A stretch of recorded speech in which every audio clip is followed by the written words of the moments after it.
Okay, Chair. The January 14th, 2026 public meeting of the Ocean Highway Improvement Authority of Nassau County is now called to order. If you would stand with me for the invocation led by Mr. Clark, followed by the Our gracious Heavenly Father, Lord, we do thank you for this great country that we live in. We thank you for our many blessings. We pray now that you would meet with us and that you would give us wisdom and discernment as we bring before you the business of the Ocean Highway Port Authority. Pray now that you'd watch over our first responders and our servicemen and women, wherever they are. And we ask for just peace in this country. We ask this in Jesus' name. Amen.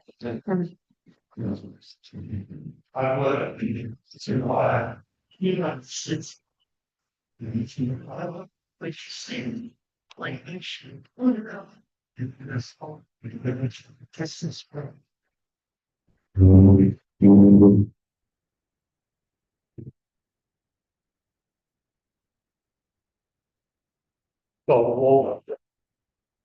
Commissioner Taylor, Here. Commissioner Cole, Secretary Treasurer Hill. Here. Vice Chair Moore, Here. Chair Nelson. Here. Thank you. You have a quorum. All right, I'd like to take this opportunity to welcome all of our guests tonight. We do have some folks from Allied Security. Mike, glad to see you back. Happy New Year. Happy New Year to you. Who's there? Looks good tonight. Yeah, thank you. I appreciate that, Chairman. So, Right back at you.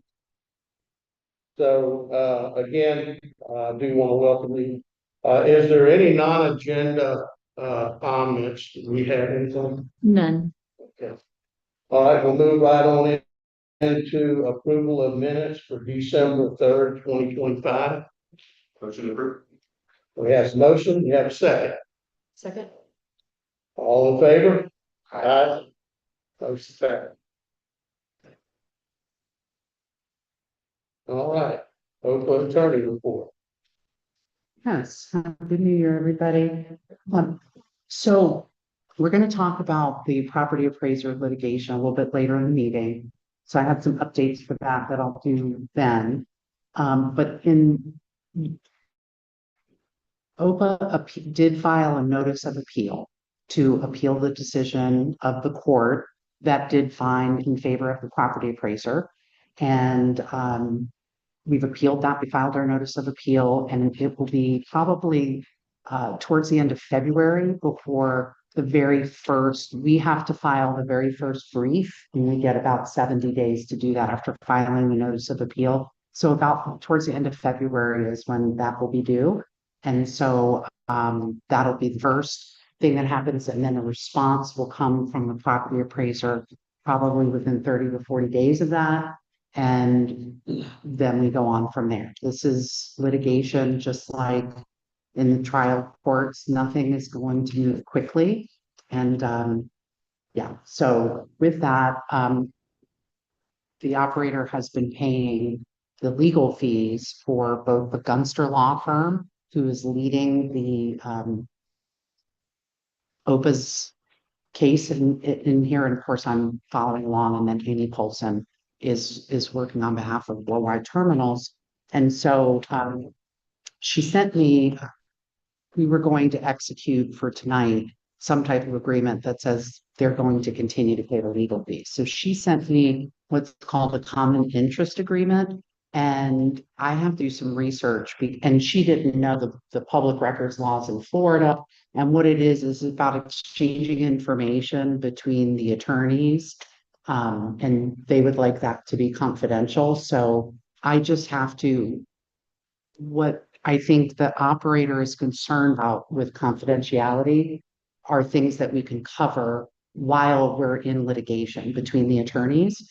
But I have to be able to take that agreement and make changes to it and talk to Ms. Polson about what type of agreement we can have. It does say in there that they would continue to indemnify OHPA under the bond indenture documents in that draft. And so I'm looking for something a little more specific, that says we're gonna continue, you know, and more layman's terms, but I'll work that out with Ms. Polson. So that's what I got.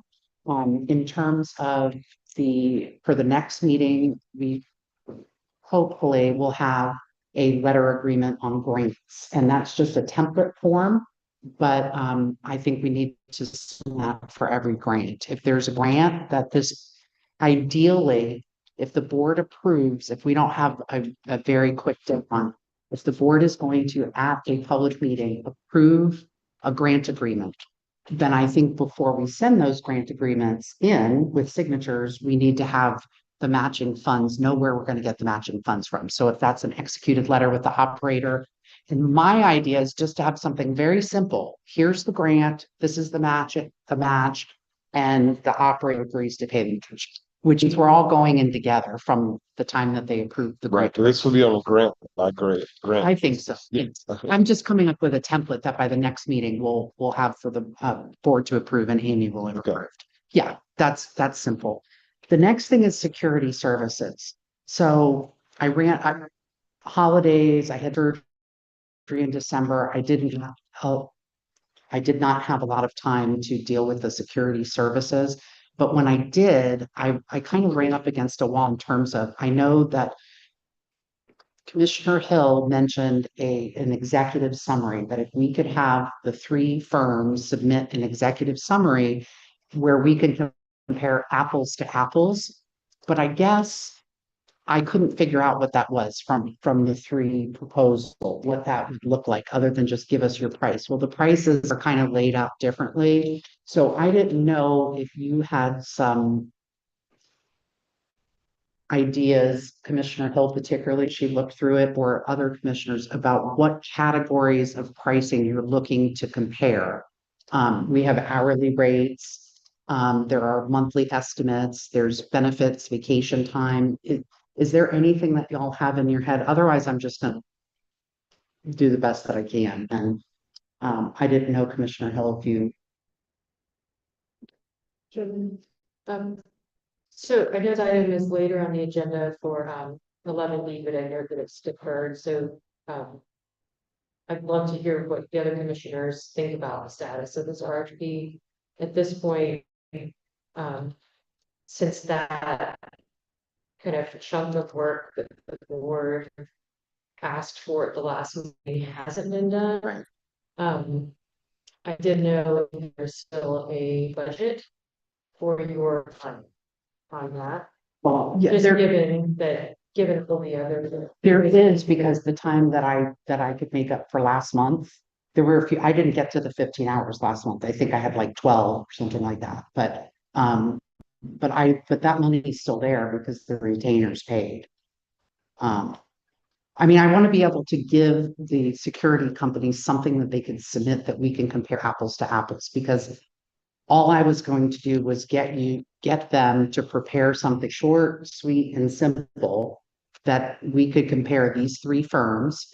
And I guess well, time-wise, but also I did address it. I did spend some time with this a couple weeks ago, and I was just like, wow, now I know what you all were facing, because the way that the pricing is laid out is a little bit different for everybody.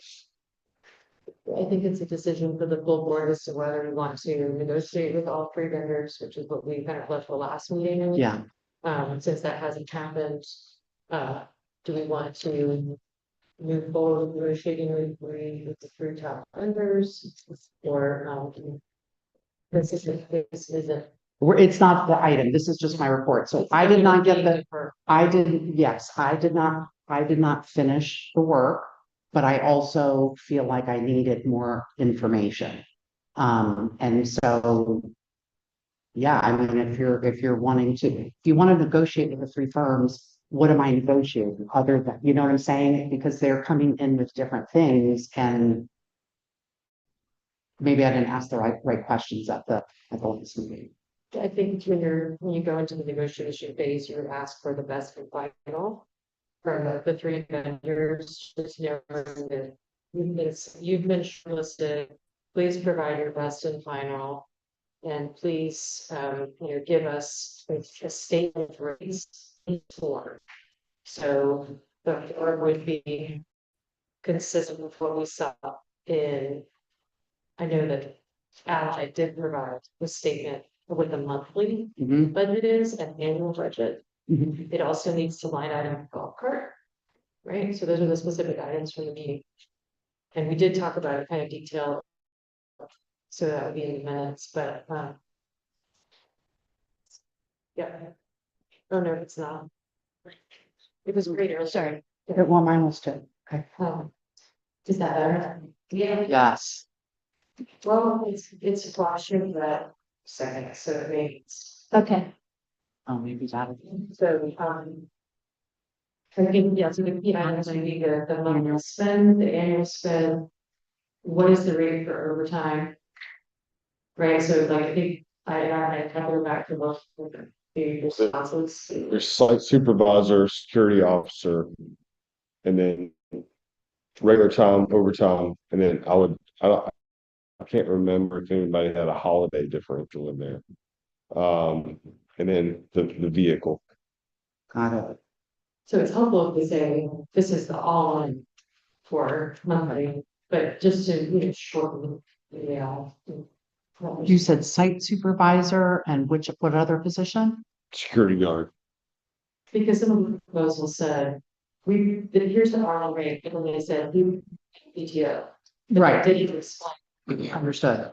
Yeah, is PTO part of their corporate policy? And if so, how does it work? Basically, how does it work, right? Like site supervisor works there full time.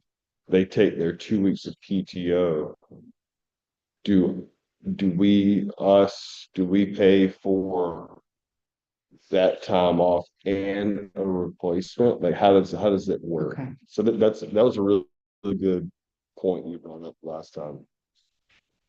I think the point is just to be consistent with all weeks and comparing that. So that it's not different terminology being used, so that we can really make an honest choice between great and knowledge roles. Fair now and because One other thing I want to bring up, just because it's been mentioned in the whole time. The current dialogue with, we have a good relationship between the board and the shift supervisors and other personnel out there when members of the commission. Sorry, I guess I'm out of juice. We need to keep that line of communication open between the board and security, because that is a component of OHPA's oversight of the property, Mhm. which is very important to our property appraiser arguments. And I think historically, at least in the last couple years, we do have that oversight. But in the years that preceded that, with the prior worldwide terminal operator, who shall not be named, we did not have oversight, and that is why we have litigation. So we do not want to go back to that, right? I just want to raise that point. And that would be something I think should be in the agreement Right. with the final agreement that we have. Okay, I have my marching orders and I apologize for delaying this process. I'm glad. Yeah, Well, yeah. And if you need any data, like I might. because we see the invoices, but y'all do too. So Yeah, I'm gonna come up with something from this and do a really good job so we can do a comparison. Any other comments before I start? Uh, it just behooves me that here we are. August the 9th was the transition from the current contract into what we are now negotiating, which should have been done prior to August the 9th, August the 10th, I believe is the actual date. Here we are in January, still trying to negotiate, figure out what we're looking for. In just a matter of a short 4.5 months, we're gonna be back negotiating it again because it's gonna renew again in August. It just seems like we are stuck in that rut, that we defer things, we put it off, we put it off, we put it off. And next thing you know, we're right back to another renewal or another negotiation, and we still don't know where we're at. To me, it doesn't make any sense. We have now come to where we have 3 competitive contractors. I beg to differ. And what I mean by that is we have a qualified, competent contractor already on site. I'll take you back. I voted against putting it out for RFP. When you have something that works, you don't go messing with it.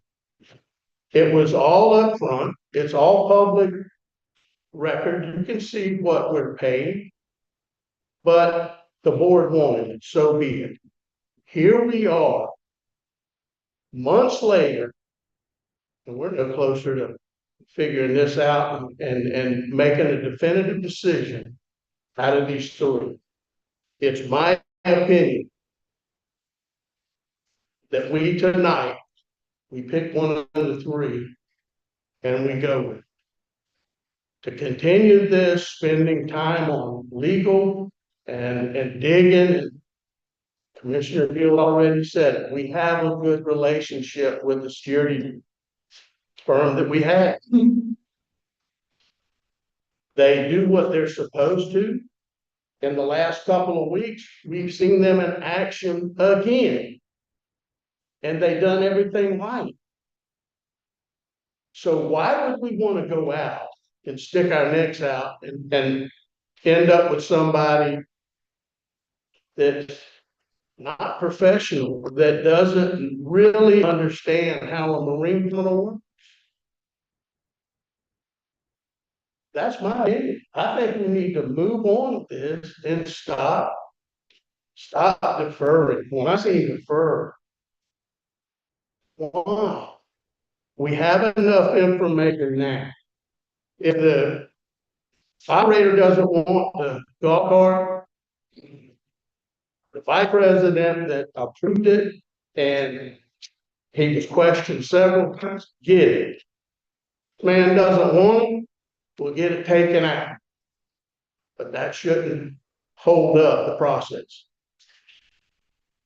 That's my opinion. Anybody else want to comment? Because I just feel like that we're stuck in the mud. We're not getting anywhere. We've got other things that we need to be working on. This is something that we can look at. We see what we've got. There's been multiple comments made about how well these people perform. Let's move on. Let's get it done. Get it out of the way. We got a lot to deal with. So that's my advice tonight, that we pick one and we move forward. Because I just don't think by gathering all this information, we're gonna be right back here in the same whirlwind discussion. We're not gonna get anywhere. We know what you got. Mr. Chair, I'm so comfortable with all those remarks you just made. And I'm willing to do that tonight. I mean, we just got to. We can't keep putting. I mean, let's accomplish something.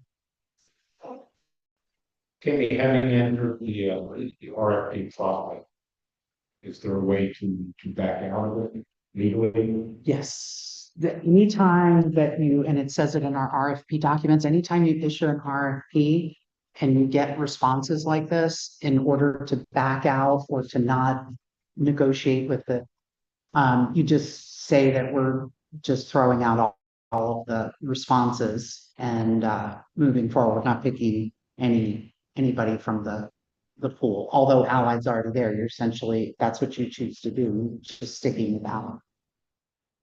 And that would be sticking with Allied under the old contract, the month that, They presented us with a contract that was going to be, I think it was at least a year, if not more, if not like 3 years, right? And we just decided to extend it, believe it's monthly.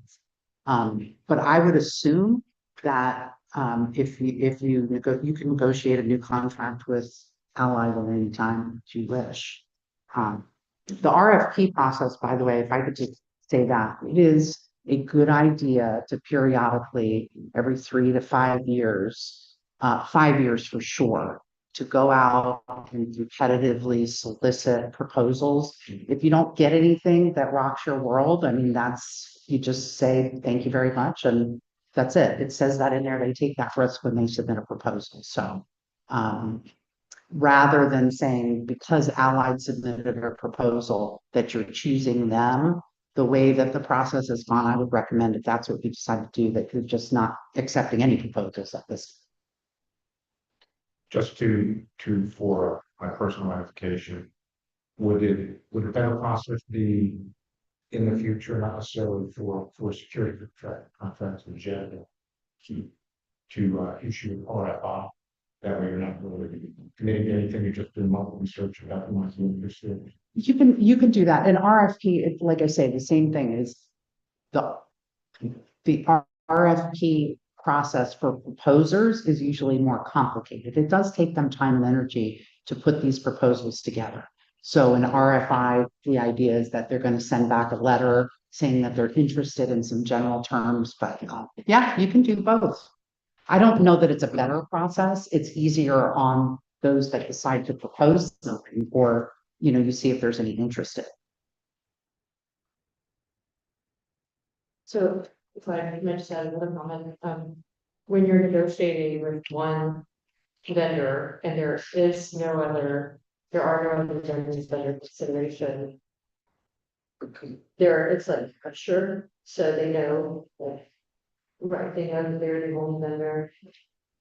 So I think we do have a better position when negotiating with our current contractor, which I do support our current security service detail.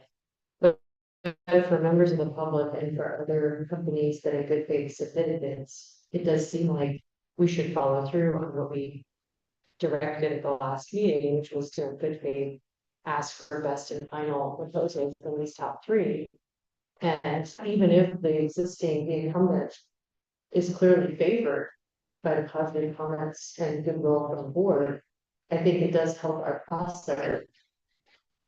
Is think the best will take of this, but the people of Belfast need this board to that chart.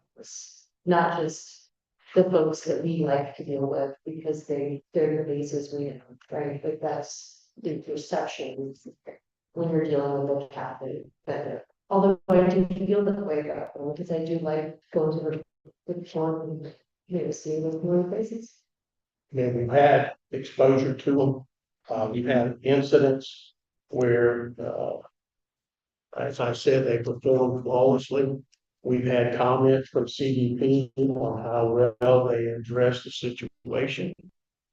I just think that putting something out there now, if Allied was 11 and you had others at the top, then I could see the contrast between the two.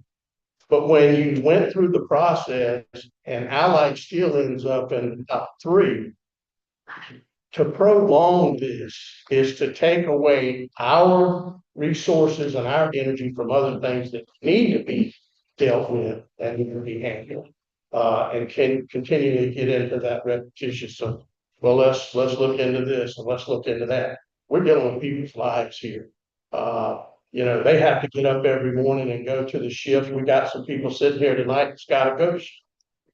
Okay, for them to sit there and wonder what's going to happen, we're not helping the situation here. And I think that that's unjustly administered on our behalf, on our part, and it shouldn't be. We can make a decision. Okay, you have a vote, right, wrong, or indifferent. We need to follow through with this, and we need to put it to best. May I? Just a minute. Thank you. So, you know, when we looked at the proposals, I remember a gentleman, I don't remember his name, spoke from Allied, and the comment was, well, if we're not competitive, we can get there. You know, security is very important to the port, but it is a cost that trickles down, right? And, you know, for us in our rankings, which I shared, there was another firm, maybe two up there that gave a bit of savings on the surface. Now, maybe there's something in the details that I missed or we missed. That's neither here nor there. Just wanted to throw that out there. I don't know how it would work. Could you just say, okay, Allied, let's just negotiate something from your initial proposal that's more reasonable, and then we all win. Second thing I want to bring up is the golf cart. Like I'm not sitting here saying slash the golf cart, but I would remind the board that we do have a security grant that's going to upgrade the gates, which is one of the major complaints, as I understand it. Wasn't there when this was done. One of the major complaints that led to the procurement of the golf cart.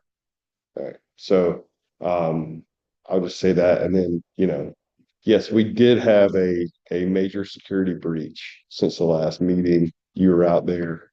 So I'm not laying that there's enough fault to go around why that happened and how it happened, but it will take some of that fault as well. So just 3 points I wanted to bring up.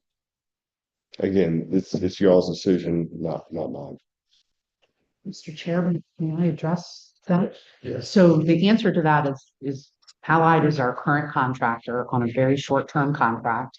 That contract can be extended and, or a new contract put in place, and that's where the negotiation happens. So I would say that that's all possible. Yeah, I mean, length of agreement usually lends itself to negotiation. Correct.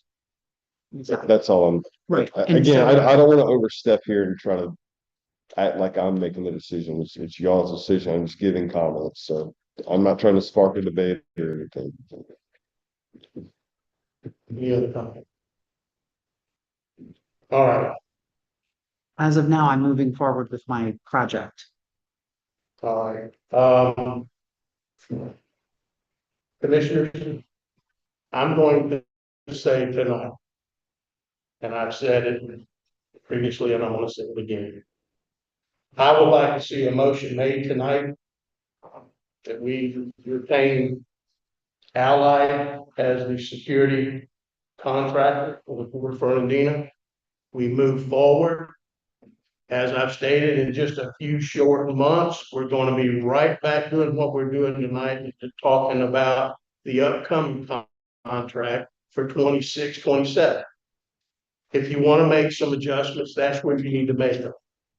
But to keep stringing this along, to me, makes absolutely no sense. This should have been done this time last year for 26, because it renewed itself August the 10th. We didn't even start talking about it until September, into September. This is my point. We need to stay ahead of it and not behind. I asked this board tonight, let's do the right thing. And let's vote this and move on, and then we can negotiate. You want to negotiate? I'm sure Allied will be more than happy to negotiate. But let's do it up front. Let's don't cause Chinese fire drills and make everybody spend the weekends trying to get data for us so we can make a decision. We know what we need to do. But we need to do our jobs, and we need to move forward. So with that being said, is there any commissioner that wants to make the motion?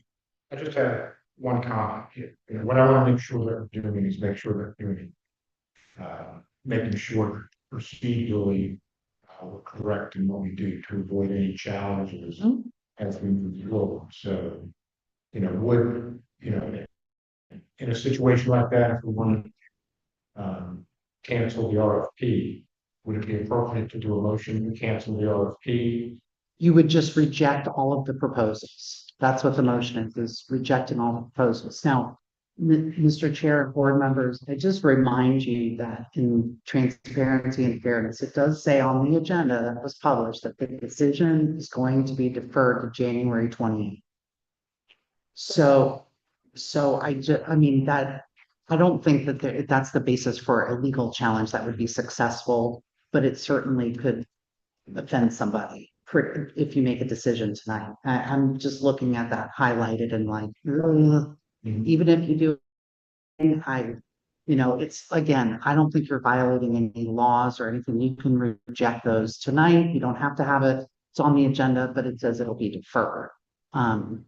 You can give me direction if that's what you plan. If at least 3 of you plan to vote to reject the bids the next time, I would say that to direct me not to, or at least stand down until you make a decision at the next meeting. But that's just my advice in the interest of the public, any of the bidders that saw the agenda and know that or think that it was deferred. The other 2 got Giddens and Weiser.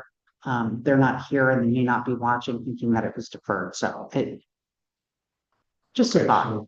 so the most correct process would be. I think the fairest process, if you're asking me, is to wait until the next meeting with the comments that were here tonight, but then do give me direction because my plan is to have this at the next meeting and deal with the other companies. If you don't want me to do that now, or 3 of you don't want me to do that right now, just ask me to stand down.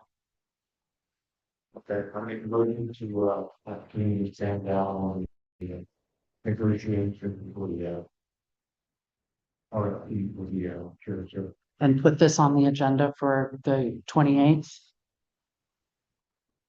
So. That's part of the motion. All in favor? Aye. All opposed? Yeah.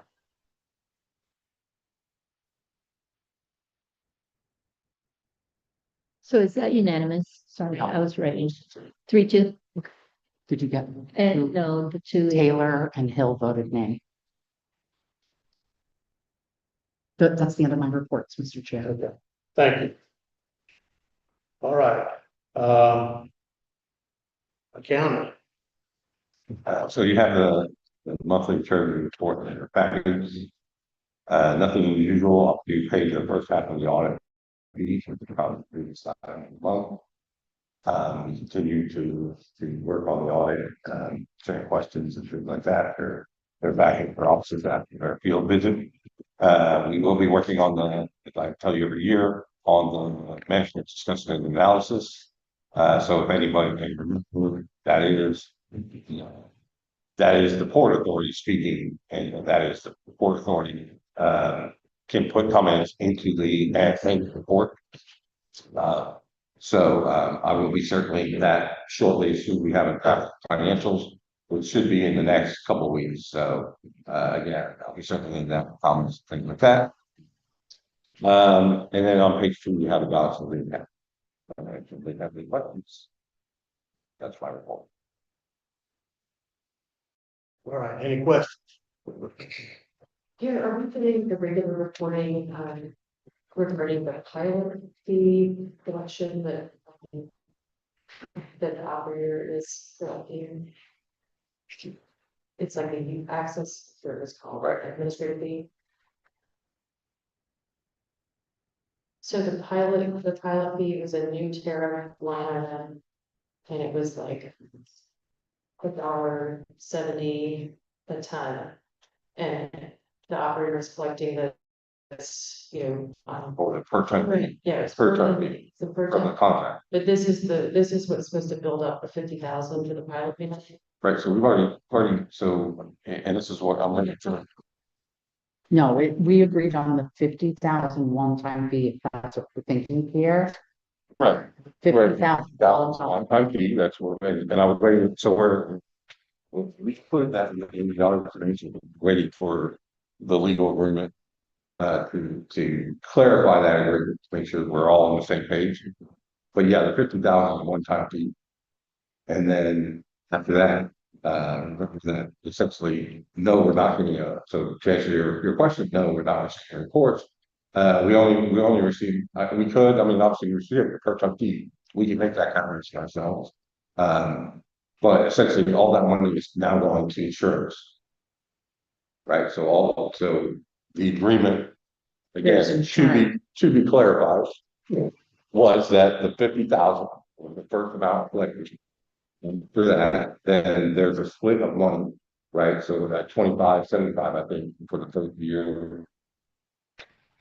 first 2 years. For 2 years is 25, 75. So 75% is still paid by the port operator, 25% of that is supposed to come to the use of that port. But the agreement was that that first money, that 25% that's coming to the port authority, goes to cover the property insurance. The property insurance bill in 2025 was 400,000, somewhere in that range. It's change. Yeah, somewhere in that range. And so essentially all the money so yes, it'll show up on our financials as, yes, we received the port, the operating, the dollars. Sorry, the use fee. We received the use fee, but then all that money went back to the operator essentially for payment of each. Okay, you're not. See, so when we added the new tariff item in 2022, we amended the tariff and we added a new fee, which was going to cover our pilot payments go forward. It was a new. Oh, the pilot payments. Well, so the pilot, no, we're not getting, I mean, we haven't used for it. Because we were short last year. Right. And so obviously that's so we received the money on October 15th. That money continues to accrue but no, we haven't received it. So it's not being remitted to their account. I did, so the way we did it last year was that money was remitted to us on September 15th for us to make the payment on October 1st.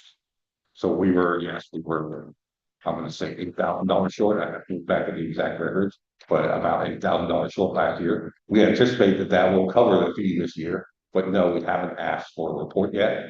Again, the fee is created to cover the $50,000. So, but no, we haven't asked for the report. No, the money's not being remitted to an account. Like I said, in a way. It's once a year.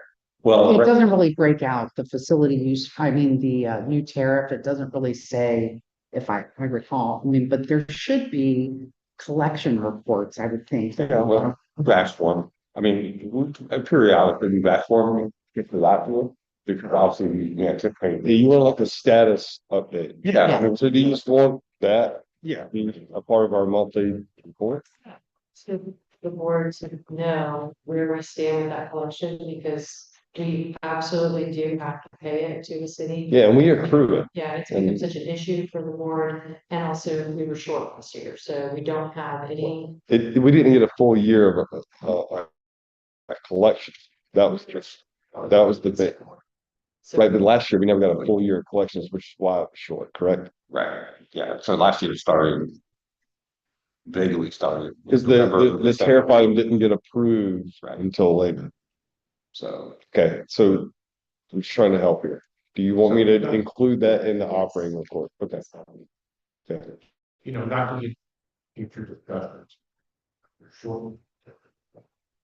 Part of the property appraised case, the decision was, the case on the land oversight, lack of mountains by the commissioner, a big part of that is the finance.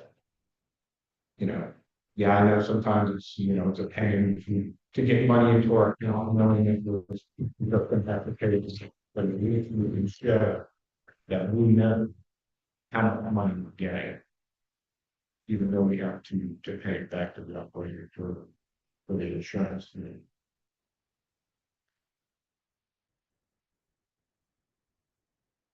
Any question?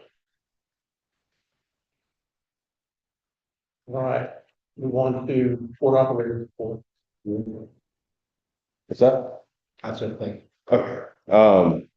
So I don't think it's in the packet, but So, kind of a disappointing month. We did get a good bit of wood pulp in. That was welcomed. Um, we kind of missed on a KLB ship that's actually loading right now. We had some supply issues getting KLB here from the mills and wrapping up our commercial agreement.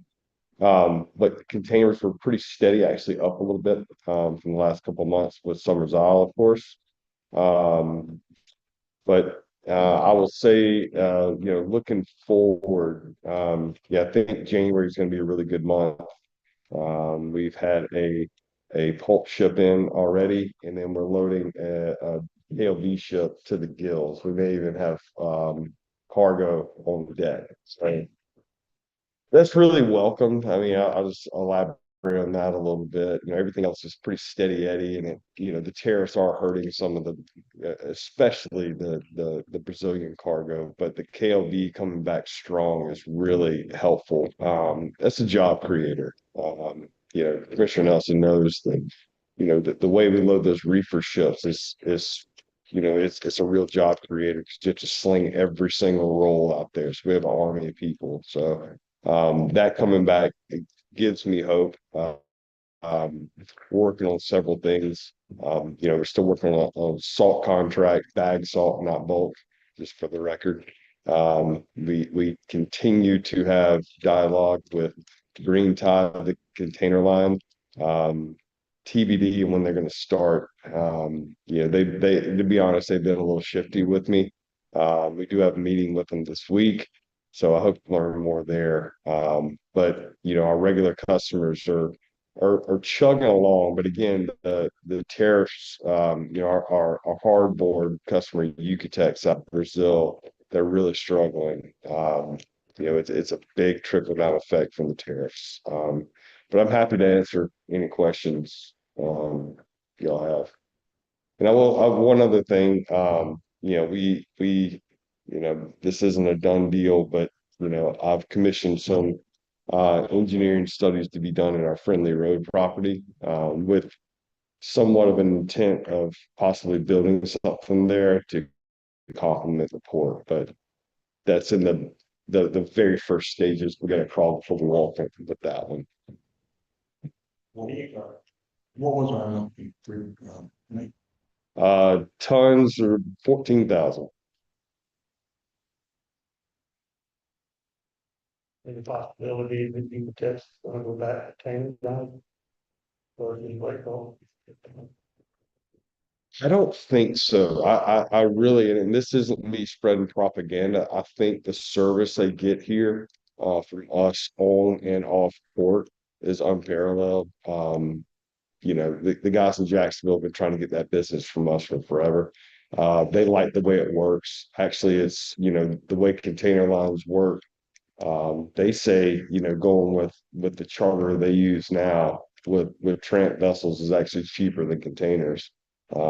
Their problem is just having to take that tariff in the gut is really starting to, because before they were kind of playing the game, they had a lot of stock, and so they were able to sell stock that wasn't subject to these tariffs. And now they've cycled through all that, so everything they now have in inventory has a big old tariff stamped on it. So, but we're hopeful things will settle out, hopefully between our countries, and that'll go back to normal. Damages are minimal. Very minimal. And I mean, it's that guy right there. I mean, he's got more experience in his little finger than me. So when it comes to specifically that, Do tariffs hit goods living there? That's what seems like there. When goods enter the port. yeah, it's whenever it's cleared. So the local customs office collects those as tariffs? I don't know. How does that work? I think it may go through the customs broker through regional, but I don't think our officers are stationed here are collecting. They're just doing the day-to-day menial, I say menial, like the day-to-day task of clearing ships, patrolling, the RPM monitors, that sort of thing. I think the actual money flow is handled on a regional and national level. Thank you. Okay, yeah. And when they see those manifests coming in there, Duty is collected and attributed to the port of entry, which is the port authority. We are our own port of entry, we're not the tax for port of entry. right, Sure. And that money goes to the treasury, I think. Yeah, I mean, ultimately, does. Yeah.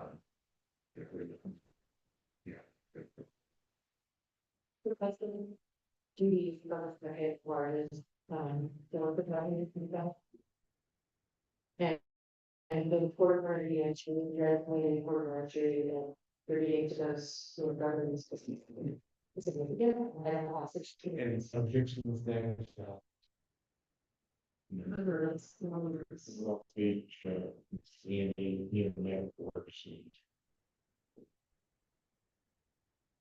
I hate to belittle the port authority, but, the big things, we contribute a whole lot. Now, obviously what we bring in is, very important to, to the commerce of the United States, but as far as, creating revenue, customers revenue. Yeah, in discussions with the customs folks, and that's on the agenda for later. That was one of the questions we had, was like, what are the stats for port authority, and what is, are there different type, like levels?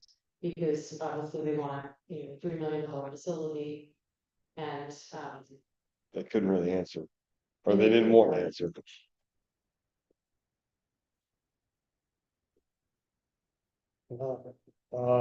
moving on to facilities report, repairs update. So, yeah, and Travis, hop in if you need to. I think, I don't know, Chairman, we can talk about security incident or not?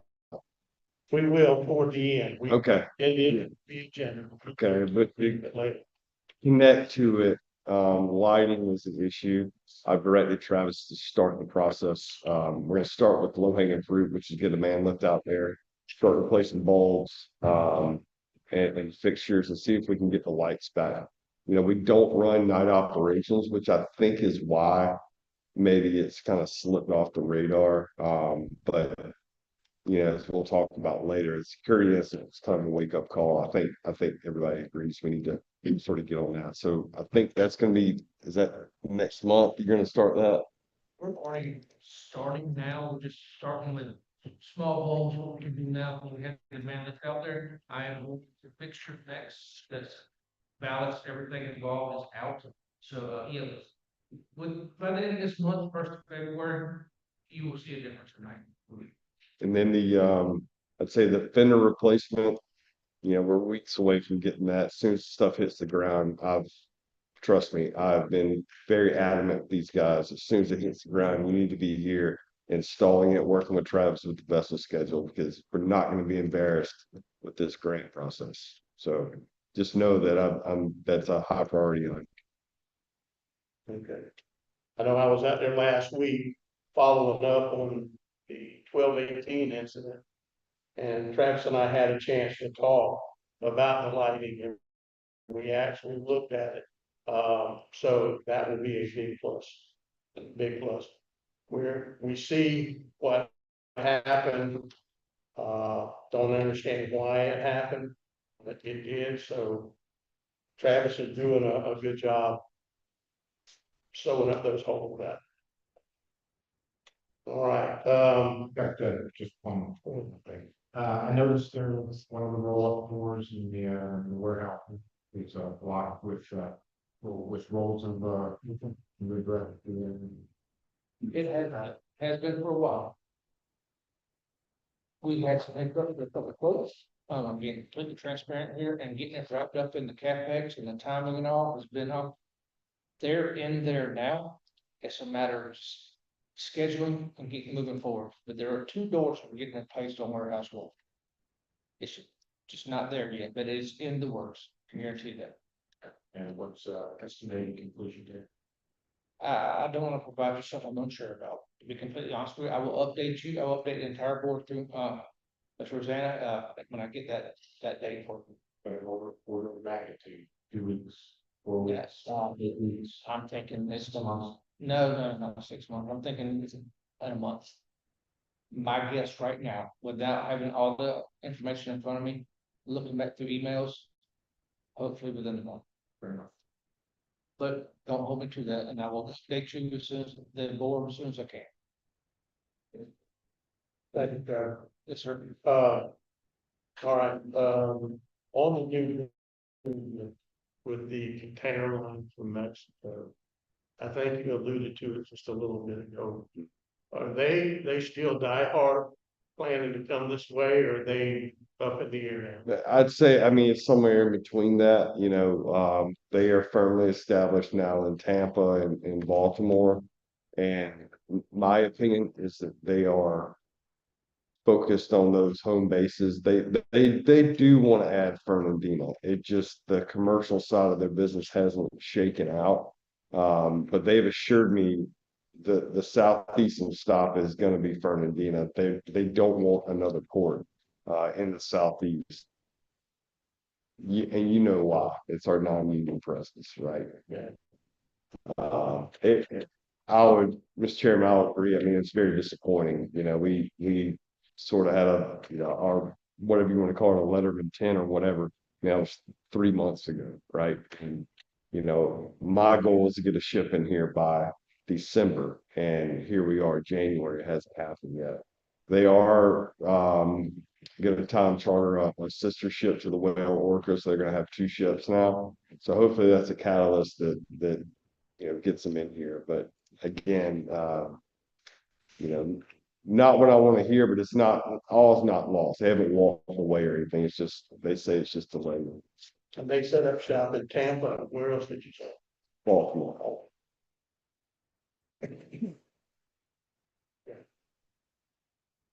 Any other questions for the operator? All right, we move on to old business. Is there any public comments in our old businesses? Anybody wants to make? No. All right, fabric warehouse. Updates, where we at, permits. Give them keeps on. We did have the city come out, city had to give us, water flow, static, all the different pressures, and we jumped through a couple of hoops, they came out quickly. We have since given that information back to Big Top. I checked on that, yesterday or this morning, one or the other, I can't call, but they have that information to his team, and I'm waiting an update for them to move forward and set up a meeting with the technical review committee here in Fernandina Beach. So we have all the information to Big Top for the permitting, for the water flow for the fire suppression. So that's what we're just waiting on now to get that back from them, and my next steps before I go before the TRC meeting. Okay. Let me ask a question, because I heard that there is a 30-day notice coming to the port on demolition for that fabric warehouse. And if it's not executed within a certain time frame, then they're gonna start levying fines. Have you had any conversation? No, sir, I have not a single comment. That's just word on the street, or No, well, it is on the street, but you mentioned those guys coming out there doing the water testing. Was there 3 of them? I had Chris Black do it. I might want to ask Chris Black. Cause it got out that that's their plan. So you may want to check on that. I plan to go to the city hall and ask. Because they need to let us know if that's their plan. They need to let us know. Okay, so either tomorrow or Friday, I will make that visit. And see if I can't find out from one of the engineers what's going on. Because you're in conversation with them, aren't you? I mean, you're talking to them? We have talked to the city. Yes, I put up to their city hall, I've spoken with them before, and I've done it since the last meeting, so, but I have not had, they have my email address, they have my card. I mean, I've gotten emails from them, but I have not received any information from that, that's fair. Because I was out there the other day, right after I left that show. So it's the day you and I talked. So I don't know. Friday, it was Friday doing the, Yeah, they came out there and they said there was 3 guys in that truck. And they weren't in work clothes, they were in business casual. So let's just see what we got.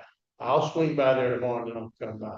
yes, sir. Yeah. Mr. Chair, might I just, with my knowledge of how the city works, I'm surprised that the city has not. This is a code enforcement issue for the city, right? Because it's in violation of the city codes. So the city could have months ago issued it's called a notice of violation, that the Port Authority has violated the codes, and it usually gives 30 days to comply.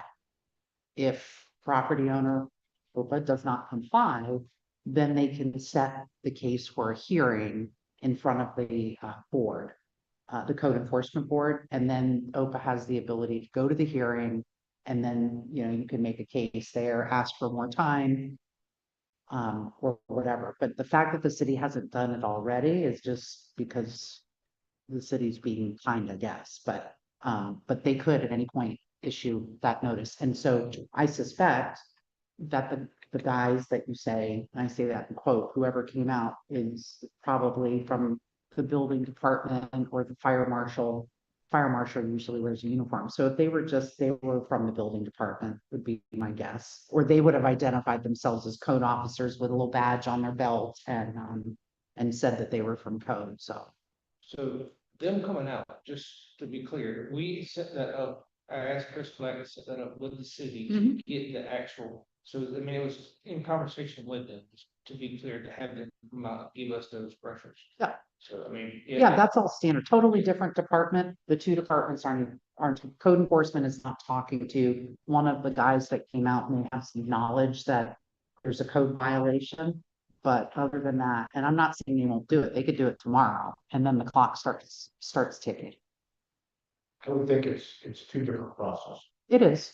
It's, what we're arguably in violation of right now is having an unpermitted structure Mhm. in the location that's at. The process that you're going through is the The new permit. new location. That's right. So it's actually 2 different processes. Yep. Right, and we all know it really only works to do it concurrent. Tear it down, rebuild it, Yes. permitted. Otherwise, we'd have to take the building down, put it all to the side, and then come back, and that would just be. But from a code enforcement standard, they don't care about your problems getting a permit to move it to a new location. I just know that it's in violation of where it's at, so it needs to go. All right. Moving on down, we're gonna defer B. We'll go to C for the OHPA 2026 meeting calendar location. Chairman, Yes. is there an item, what is the action item for the warehouse? Yeah, like next meeting, what should we expect to hear? Yeah, I have. Wait on, figure out, come back to permit for the fire. That was my next step there to go to TRC. Everything else they gave us in my email from, next steps to follow. That's what I got in the last technical review committee, is what to do next. Before Savage, we had a gentleman with Savage that's had everything else caught up. For example, the 100-year flood zone, that's been updated. This was the final piece of it. So I'm just waiting. I don't have time on that, and I'm trying every single day and trying, and it was reached out to me again, it's either yesterday or this morning. That's right. So you're running that process? You don't have like a consultant that's doing that? Okay. Can you copy Rosanna on the correspondence, since we are the property owner? I will, yes. We should really be listed, on anything that. Absolutely. City. Yes, ma'am. Thank you. Any other questions? Rosanna, can you make sure that's included in, make sure it's included in the month's agenda? The fabric warehouse update. Okay. For C, OPA 2026 meeting calendar. The board needs to decide whether we want to stay here or move over to the chamber front of the city hall. Mr. Chairman, Yes, please. so I know, I started conversations with, Ms. Ferris, St. Clair, looking at, options for our meetings, over at City Hall. She sent us the first, third Mondays for the second. I know we did about Thursdays. I know we didn't come to a time, yet. However, I did receive kind of just the draft, agreement, what that would look like. I believe Rosanna shared it, with everyone. And with that, it's very, it's generic. We don't have the days listed in there. But once we select those days, she could take that, as her board, for consideration. So if we were to agree to, okay, let's send this in, let's move it to whether it's Monday or Thursday. We would probably need to push this out, I would think maybe March. Just to give them time to, their board time to look at it, to review it, and us fully agree on something. Rosanna, isn't there a public notice that's required for change of dates and times? Yeah, I could just, yes, sorry. I could just post it on our website. And that's 72 hours, has to be 72 hours. Just 24. 24. Minimum, huh? Commissioner Taylor, do we need to go ahead and give them our preference? We do, Okay. yes. So tonight, we need to do that. We need to get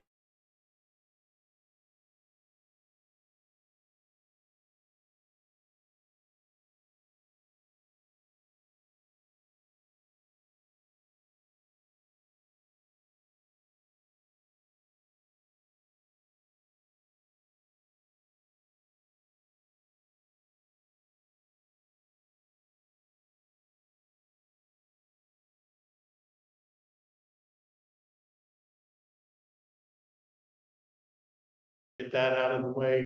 But what say the board? I mean, we need to hear it tonight because we need to settle this tonight, and that would be. And I like Mondays, it's third, not completely against Thursdays, but I like Mondays, but bring up that point, Richard. When think about that, I don't really affect us, looking at these dates here, but again, I like. Rosanna, will that affect your ability to prepare for the meeting? I will just have to be strict about collecting the reports. Deadlines will be strict. I'm in favor of Mondays. Thursday, I say I'm in favor, but I don't feel strong in one way or the other, but Monday is certainly fine with me. I don't have a religious preference in the day. Jared, and I've just been thinking about this, I don't know, mention gas, spot. Oh, I've been in the conversation. I have no objection on at your service. Yeah, Makes no difference. I don't know. all right. I do, You can want me to vote. one other observation, who prepared this, was it, Well, we're looking at, here, the dates. yeah, remember, financial time report will be contacted on Monday. Is that just? Yeah, so if we pick the first Mondays, we'll just get the tonnage and also the treasurer's report on the second session of each month. Okay. So this would be first and third Mondays of every month. Yes.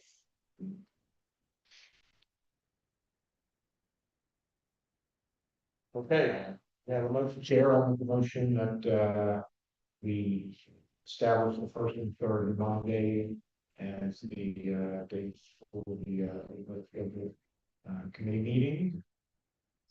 Second. All in favor? Aye. Motion carried. All right. One down, new business. I'm going to, for a, and following to our, quarter term, for discussion.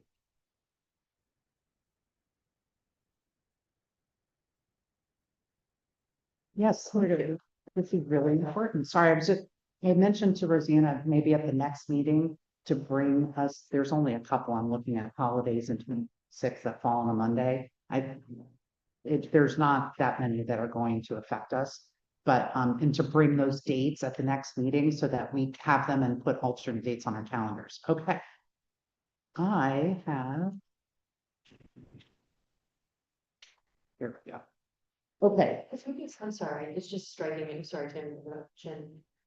When you said that the tonnage reports are not gonna be impacted, I thought you said that because of the time it takes to prepare the tonnage reports, said that they wouldn't be there. Just wondering. Did we say that in the last meeting, that we wouldn't have tonnage at the meeting? I said that because Mary told me that she starts her end of the month report on the 4th of the next month. So- We wouldn't have tonnage reports. No. for Any of the first meetings of the month. Correct. And here- It'll be, Where's that calendar again? Have time to work on these. yeah, For the fall. So the first meeting will not have any information. no. Yeah, but I mean, the second meetings are mid-month anyway. So just to clarify, Chairman, what used to be at the first meeting of the month was our regular meeting, and the second meeting would be like a special meeting, and sometimes we would cancel that second meeting. Right. But under this new time, like the way it's falling, the second meeting is probably really gonna be the meeting that can't be canceled. But just, I'm sorry. No, that's a good point. It's valid. As we get into this, we'll work out the details if we to prioritize this. I do have a question, Chair. Come on. Will we have to pay the parking? There's no parking paid. Well, I mean, is there? I don't think. if you can they- cancel at all. If they implement that eventually, Yes, we will. Everybody has to pay, I think. What, sorry, where's the no? There's parking there. It's not paid parking. Oh, oh, I bet. Across the street from the Hampton Inn, Across, but at City Hall. So we have meetings at 6. There'll be plenty of parking on City Hall. okay, Well, I just want to clear that. Yeah. yeah, take care. Okay. Park and swear a lot of, There'll be plenty of parking at the City Hall. If you park across the street, no, but you'll see that it'll be marked. Yeah. Because their staff goes home at 5, so there's parking for us at 6. We'll be fine. I think it's a move that we're in road pace, and thank you, Commissioner Taylor, for. Yeah, appreciate it. The sound quality, it's an environmental thing. Yes, this isn't gonna take that long, although it's very impactful. And so this is the court order, from the trial court in the property appraiser litigation, because as you know, there were, 2 lawsuits filed. The first lawsuit was the property appraiser filing suit to challenge the value adjustment board in 2022 ruled in favor of OPA, saying that OPA was tax exempt. The appraiser appealed that decision to the court. That was one lawsuit. And then OPA had to file its own lawsuits under the statute to object to the denial of property tax exemptions for 21, for 22, 23, 24, and we've also filed for 25. Around October, the property appraiser sends a certified tax roll, and that starts a 60-day clock where you would have to object to any denial of your tax exemption request. And so we have done that for 25. So there's a new lawsuit essentially out there if anybody looks at court records, but that does not have anything to do with the order for that the court issued here. And Commissioner Hill, I found the paragraph and it's really good. It sums up the in the order. I'm gonna read a paragraph into the record, but it's because I think this captures, and the court says, in sum, this is why Judge Aho ruled against OPA. Just read this out. Pardon? What page? This is at page 26 of 30 in the PDF, if you look in the.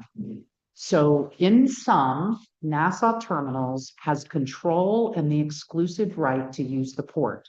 Nassau Terminals has priority access, use, and operation of all land, buildings, docks, wharves, and equipment of the port. Nassau Terminals oversees the day-to-day operations of the port, including providing skilled labor and equipment to accomplish cargo handling and warehouse functions.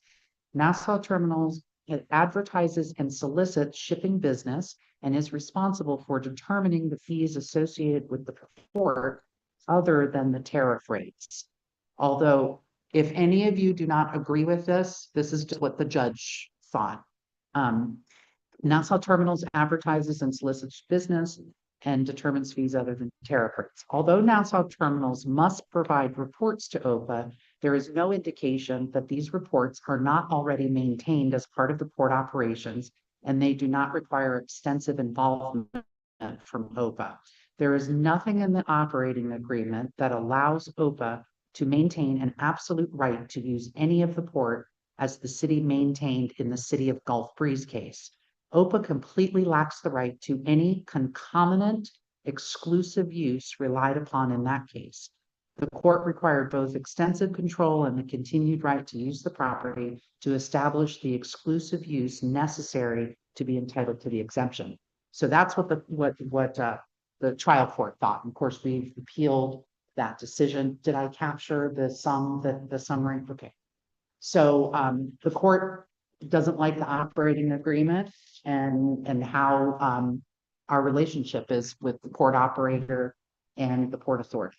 So that does not mean, we do not agree with that. When we talked, we've told you all before that we thought that the tax exemption argument that we had was very good. Don't know why Judge Aho did not agree with us, but she didn't.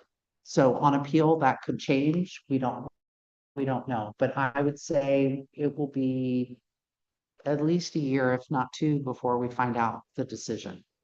So in the meantime, are there any questions about the order, where we're going? This is going to be a long appellate process. There will be no taxes due or collected that I know of until after this is all decided. Any shade meetings that we have participated in, will participate in, the transcripts will stay confidential and exempt until after the conclusion of the appeal. And so are there questions?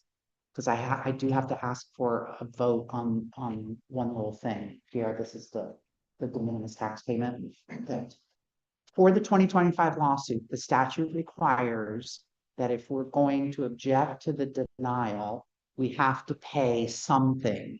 So we've done this in the past, and we need the board to approve a $100 payment for 2025 tax year. It's a symbolic payment that the statute requires you to do to maintain your lawsuit. We find out per law or just. It's not per, it's just 100 for the whole thing. That's what I'm pretty sure that's what we, do you remember, Rosanna? Is that what we did before? Or you weren't involved in that at all? That would have, No. you don't, okay, I'll find out. There's 5 total parts. OHPA. It didn't? Okay, I have to find out how the payment was made. No. Do you I need, never remitted, they did. as far as I know. Okay, As far as I know. Yeah. is that something that we can? Yeah, that's not a problem. Is that okay with the board? I mean, I guess you don't have to do a formal motion, but it can't hurt. If that's what it takes, That's what it takes to maintain our 2025. Otherwise, we agree to pay the taxes for 25. not meeting soon. I make a motion that we approve a symbolic with the $100 to the property appraiser, Tax collector. tax collector for Nassau County for the 2025 property tax. Have a second? I'm sorry. Discussion, please, Chairman. So in the order, there is a statement that looking at the paragraph, that anything less than payroll or full assessed value is not deemed a good faith payment. And that was for these types of payments, we're talking about, I'm looking for it. because this order only covers through tax of 2024. And you're talking about 2025. I am. And I'm not arguing about $100.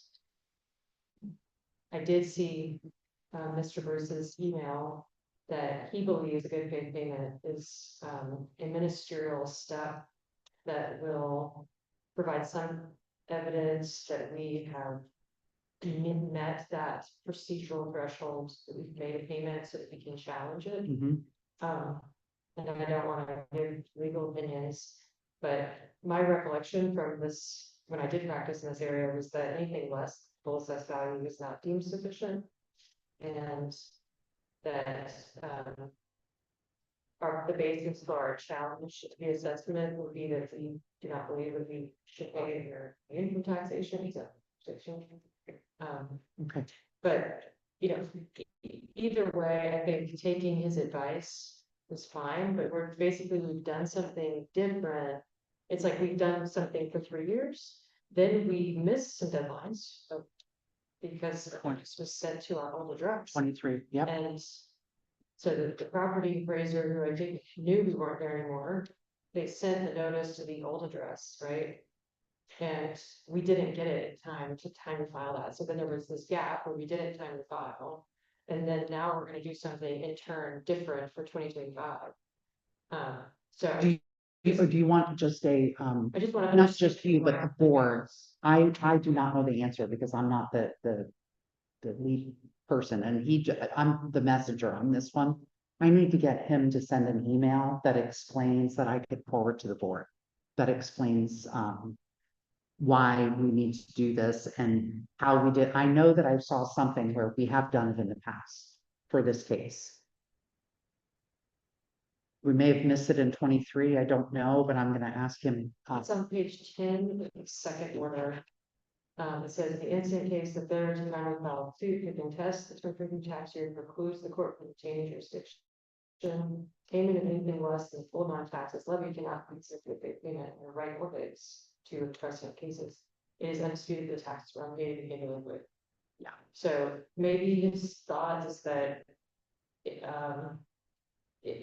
that there would be a colorful argument that they're not unpaid, but $100 on $500,000 tax bill is not a good payment. Right, and let me just have him send an email. I know I've had that, the words that the judge wrote in this, I don't think she's referring to that same statute that we're talking about where we're challenging. I think she's referring in those words to the taxes need to be paid, you lost, and they need to be paid for 23. And you don't enforce this order because I believe it's correct. I I understand. disagree with the board. I agree. Just for the record. I disagree with the order as well. Is there a date certain that we need to? I'll find all of that out. But there is a motion on the floor. I think somebody seconded it. Yeah, but just for clarification. There is a date certain that we have to submit if we do within $100.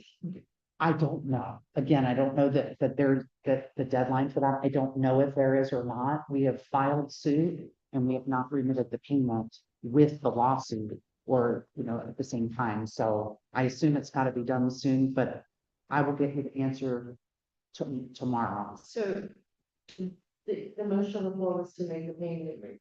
If that is what Mr. Bruce is asking us to do, I will vote in favor of that motion, just so we don't miss any deadline. But I do think the board needs some explanation as to why we're treating this year differently. Approved with conditions. Got it. So, If you make those conditions. No. And make the features. I think it's fine. I know exactly what to do. Okay. All in favor of the motion, say aye. Aye. Opposed? Got it. I'm sure the introductions, what's the material, since we on grid for this. 4 years. Mhm. We to be and we should be taxed out. So we'll look at this appeal, how long is that process? It's about, it'll probably be 2 The years. legislation was about 2 years, so that's another 2 years, so we get to the end and then lose the appeal, we still have 6 years plus Interest, 12% interest, penalties. Is that- it'll be the statutory interest. I don't know what that is. It changes yearly, but I don't think it's 12%. I don't think it's in the statutes. I can look at it tonight, tell you what the statutory interest is, but it's been around 6 to 8% over the last few years. And you able to determine what we're looking at now, what's being looked at as term potential? Just yeah, $600,000 a year. 200,000 years, so that's 1.8 million that we're at the end.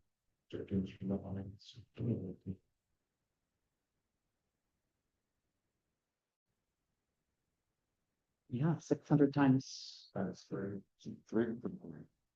well, 1, 2, 3, 4. 40, so 3.4. We've already 5, 6, 7 plus interest. Right. And yeah, Which it's significant. which brings me to my second point is the court has given us clear and unambiguous direction on what they think is wrong with how Ozark is doing business, even with our agreement with the Port Authority. Every year that we don't do something, looking forward, every year that we don't do something to address that, to change how we do business, negotiating a new operating agreement that's more in compliance with what the property appraiser would like to see. We continue to potentially incur $600,000 every single year. So we're looking at 2 years potentially for an appeal. If we don't do something to the operating agreement now, we run the potential of another $1.2 million on top of the 2.4 million. That kind of where we're at. Yes. So I would, I would like to encourage negotiating in light of the decision. Negotiating a new operating agreement to address obvious concerns that the court has.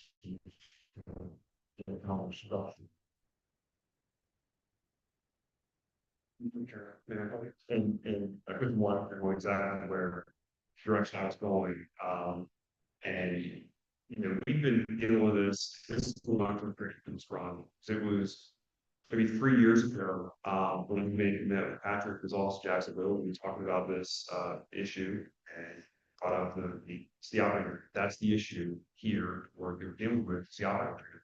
And nothing, when I work as the operator, I will Ted, you're the third person that's been here in that seat. So this is, above you. But up until even the mediation, just a month or so ago, Tammy, we had, like, what can we do with this operating agreement to get things to at least stay? So right now, let's work on an agreement, fix it, whatever the court rules, at least we're getting things down. So, moving forward, everything is halted. And it was the same response, not from Patrick to me, but the operator really no interest in wanting to do anything with the operating in the agreement.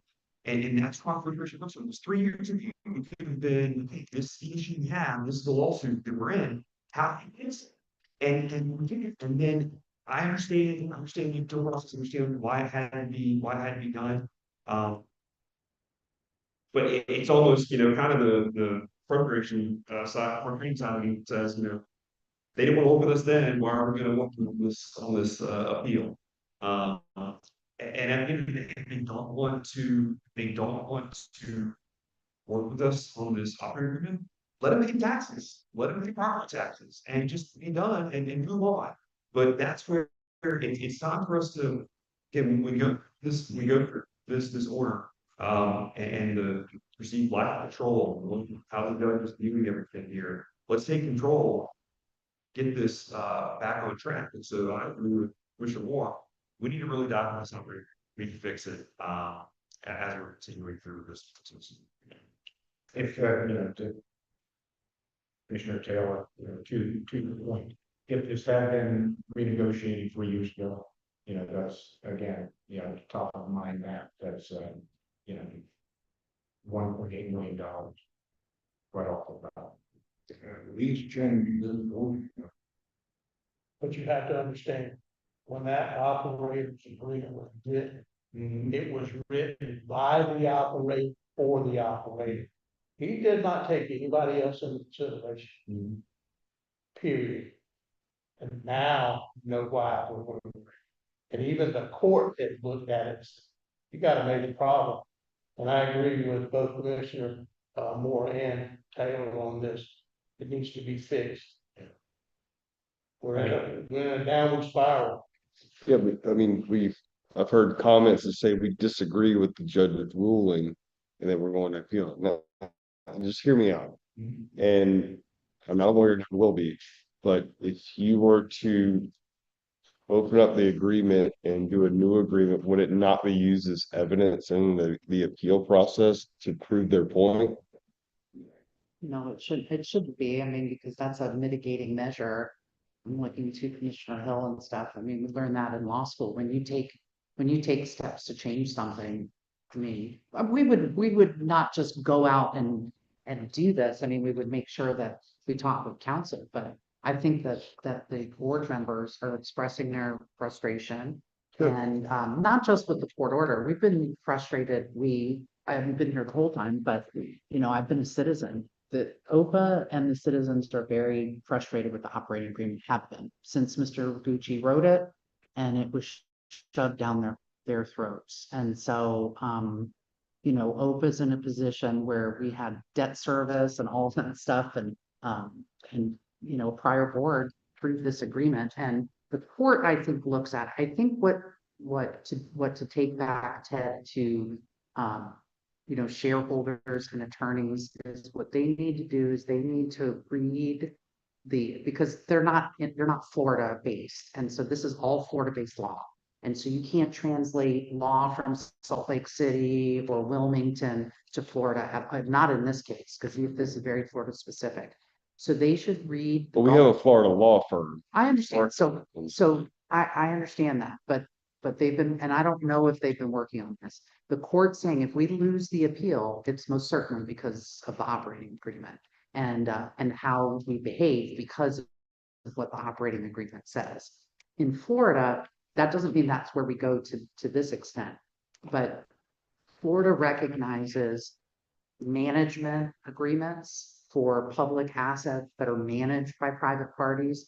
And the way that those are generally set up is the operator gets a fee, gets a management fee, and then incentive-based fees based on business that's brought in. And there's very much a partnership between OPA and the operator in terms of running the day-to-day business. So the operator might provide the employees, but all of the money and the budgeting and everything flows through the public entity. And the law in Florida, I think, is pretty clear with regard to private entities that are operating.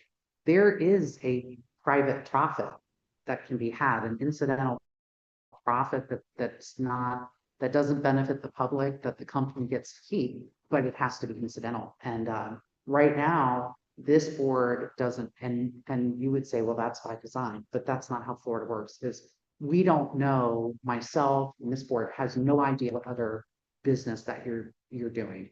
And I know that myself and each of these individuals doesn't want to be sitting with you day to day working on your business stuff, but the court has recognized the same thing that the board members here have been feeling and the ones before them, and that is,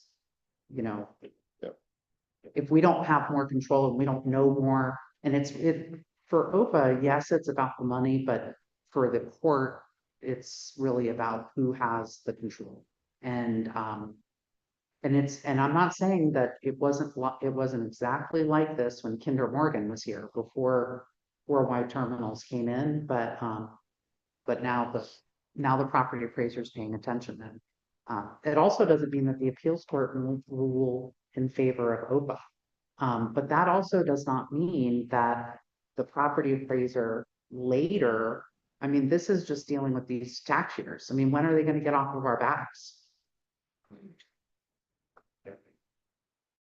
So, one of the things that has come up in a couple of discussions for OHPA having a dedicated administrative space is whether there's any space for OHPA on or near important property. Like for our administrative offices.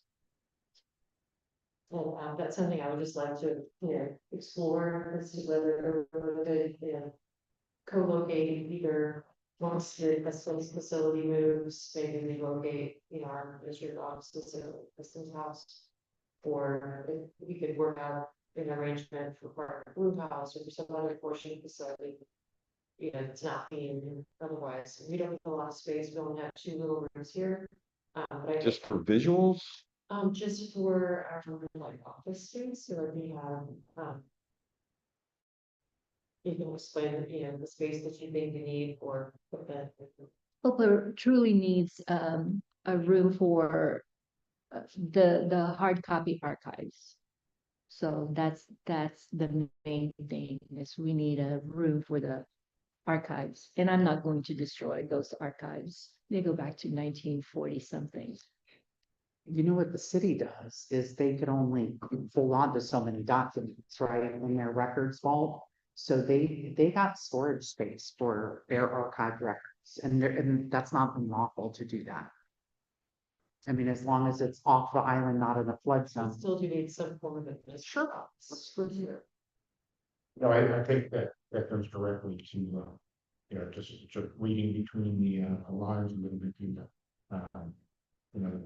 they want OHPA to be actively engaged in, the oversight of day-to-day operation, decision-making processes of how the port operates, how it runs, having our administrative staff, professional staff, get a professional staff, co-located with. Much of the staff. Well, Just kidding. I don't know. That's good. I don't know for saying, fine, don't start. I don't have to scare. That's one of the polling, you can't get yourself out and stuff. Staffs, total staffs. Yeah. But, for back to the point, I think that, with working process and facilitating our support staff. With that, we can show active involvement, obviously with some renegotiating on the operating agreement. That would certainly help that process. Comment.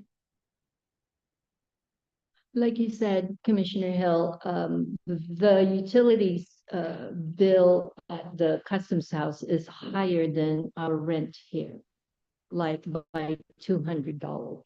So that's another point to consider. If you want. Yeah, so my thought, just circling back to this renegotiation of the operating agreement, is that, and I've raised this a few times, that our charter says that revenues from the port are to be placed in account bearing OHPA's name.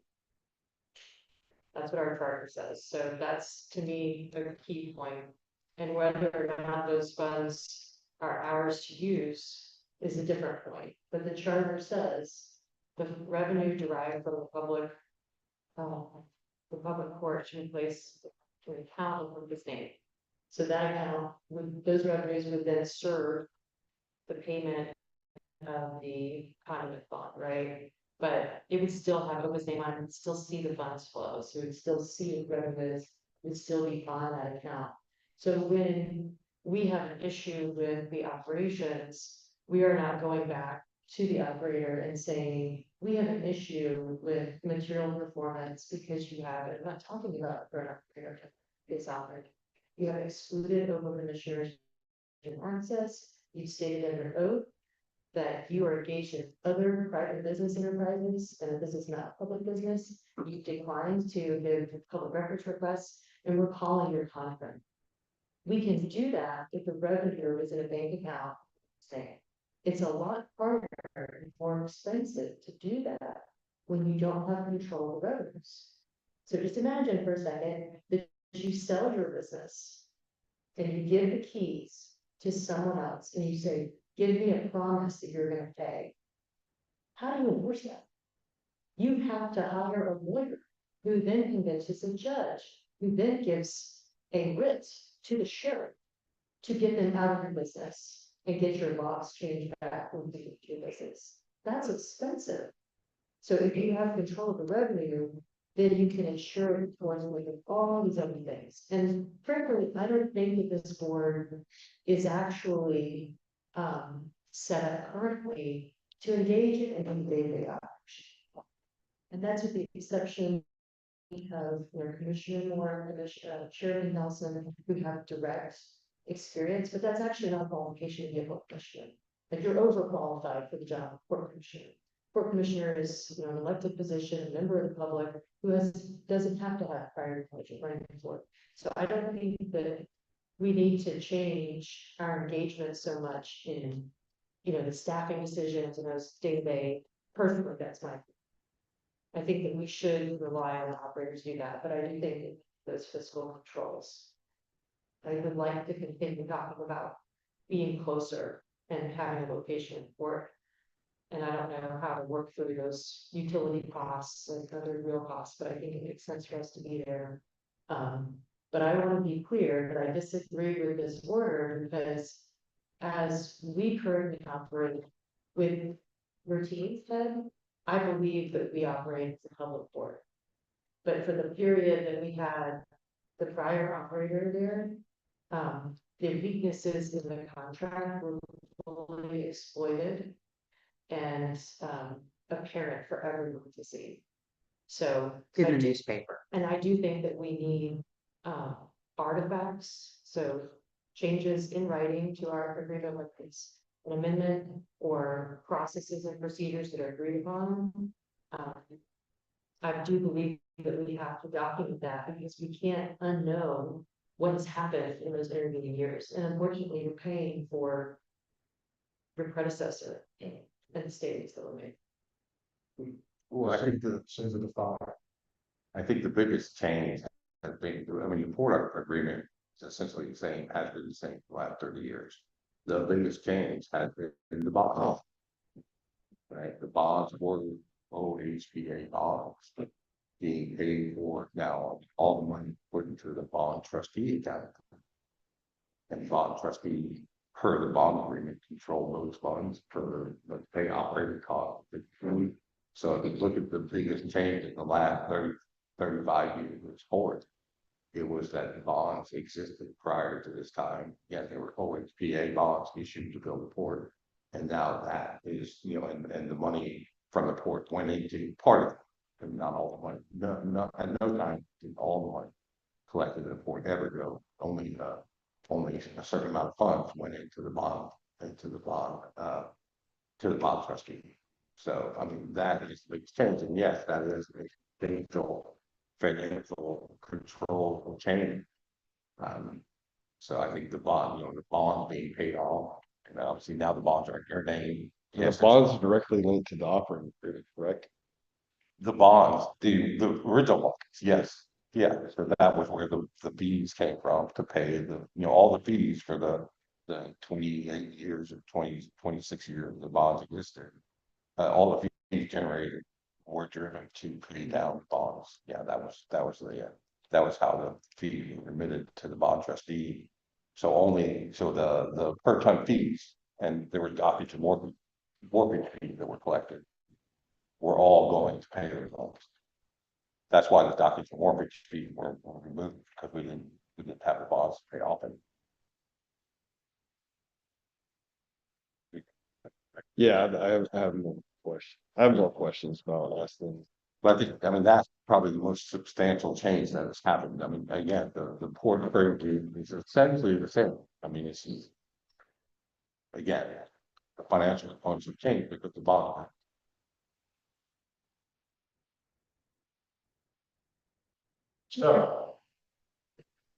I have a question. So OPA will remit the $100. I just want clarification and on the record, is that reimbursable by the operator since it's property appraiser? Sure. I mean, I just want to know. if it was paid in the past, it's more likely paid by the operator, right? That's part of the court filing. I might have it on me, I don't. So Because, I mean, I just need to know if I need to invoice the operator. Oh, I see. yeah, you can go ahead and say that. That's fine. Yes. Oh, thank you. But I am going to get clarification from Mr. Bruce so he can write, because we need to figure out or find out exactly how we did this before and why. Yeah, and I don't want to just go sort of back to the statement that Pierce made and point out that we had bonds, infrastructure bonds that were issued previously with, Dan Ray, Quinn Morgan. And then we did the time of bond or the board of time of bond. But we need to be clear about the timeline. So the current operating agreement was put in place and then the conduit bonds were issued. And so that's the timeline. We had a 2019 operating agreement, then it was immediately after. Original plan for bonds that built the port were paid off because they were guaranteed by Kinder Morgan. Kinder Morgan was a guarantee of those bonds as a condition of the sale to Nassau Terminal. Those bonds were retired, were paid off. And so as part of the negotiation of the new port agreement, those bonds, well, part of the sale of the port, but and then so obviously done contracts with the more and actually retired on partner with closing the process of the sale. So they were part of it all. Whoever paid it all, whether it's Kinder Morgan or Nassau Terminal, part of their purchase price for those bonds were paid off. And then, yeah, several years, 2 or 3 years later, we issued these conduits that are now, but conduit, the original bonds, not conduit. They were used regular. They were Ocean Highway Port that were issued Ocean Highway Port Authority, the entity responsible for these. The funds to pay those bonds came from Port Revenue. And the bonds were guaranteed though by Kinder Morgan. Because obviously, other than the operating agreement, OHPA did not have assets to pay those bonds. And so the bond payments were guaranteed by Kinder Morgan. As part of the sale, one of the requirements is that the bonds retire. And then the conduit bonds were issued, but now the conduit bonds are only, the OHPA is just a conduit issuer. The actual bond is held by Nassau Terminals or whichever entity owns those bonds and the responsible payment to those bonds and guarantees those bonds. OHPA reports all. Prior to that time, the bond as part of OHPA financing. That, right? So, And then for order, she doesn't really touch on that at all, as we fails to for findings for order. no, but I think mainly going back to the financial control and control the operation and all that stuff, more the bond and an integral part of that, and maybe just laws of change or but my point is just that the operating agreement really hasn't changed. What's changed is the law. That was the single biggest change in the last 10 years. That's the biggest, obviously the new operator, but with the new operator came the bonds were retired. And those bonds were significant. I mean, when they were retired, we still owed $8 million bonds. Those $8 million showed up on the Port Authority's financial books as a liability. I would say the biggest change was that the firm registered to file lawsuits. And yeah, and the control of the property appraiser changed and again, the laws changed, the interpretation changed. Right. But again, nothing's really changed from our standpoint, other than the bond in the last 30 years. You know, the operating agreement was specifically written the way it was. It's the same, everything, the same word. If you look at the old operating agreement, new operating, the only part that's changed is the financial part because the bonds are not in there. And I'm gonna make a few other things. Yeah, so that's not what triggered the property appraiser's scrutiny. It wasn't, I mean, it wasn't until we were informed. What name? File policy. It wasn't until this case that there was testimony out there, you know, in the public forum by the operator saying a bunch of things that frankly were, you know, blatantly like false, patently rejected as false, right? On the record, sworn testimony that was patently false. And among that was the statement that it was a private enterprise, that they were not public records, they were private business records, right? So that right there was what started this. Right? That's when the property appraiser. That's what the First property is appraiser the- essentially said in his deposition. So, yeah, I agree that I think it should be changed. So does that give you any sense of clarity as to what to expect? No. So. Big assumptions. A formal letter signed by the chair that says, you know, I'm starting to think like, how does this get communicated, right? I mean, and that goes to Ted, that he, you know, takes to whoever he needs to take, that just says, these are our concerns, and we want you to consider in good faith renegotiating this, so. Yeah, like personally, I like working with our current operator. I want to keep things consistent, for the employees, for the customers. I like working with Ted, I like the team. It's just me on one line, but, I think they've been the most responsive of all of the operators I've observed. So I think that we should work with you to solve these problems together. I don't think we should take the drastic step of saying, let's put this out for an RFP. But I will point out that we did not do a competitive bid process. And so whenever we tried to get reimbursements for the employees or for, was the ARPA funding that we wanted to pass through, we weren't able to do that because we didn't competitively bid it. Yeah. So that's a, you know, that's something we're pointing out, we're going to fitting out or renegotiating with them. But I think that we should fix these issues in a formal agreement, to say to the world, if these are, we do visit the fort, the commissioners have, you know, physical control, we have the contract with the security, we can come and visit the fort at any time, meet with the staff and, you know, observe the operations. I get responses when I ask for records about operations.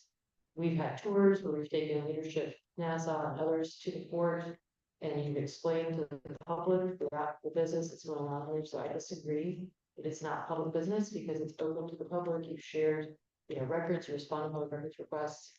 So I think that we should set a workshop to come up with, you know, some items to document and put that in front of your board. And that should at least go a long way to this current year and future years, that the facts are different. Property appraiser needs to be put on notice that these are, you know, the operating year has been amended. And I think that we do have a current property appraiser that would take that into consideration. If we challenge an assessment, I think that they would be, their office would be usable. See that, yeah. And I will also make sure to ask, you know, Derek, what the effect, if any, that this would, my understanding is, if you move forward, it's going to be going forward. If we entered into some new agreement, it's not going to affect the appellate court's decision on the judge's order at all. They don't take new evidence in appellate court anyway. Okay. So they have to go based on the record and what's on appeal. They don't take new evidence. So anyway, but it's just, we're taking steps here to say we would like to try to avoid further liability. And we hope to win what we have so far. So anyway. when should we have the workshop? When would you like to see?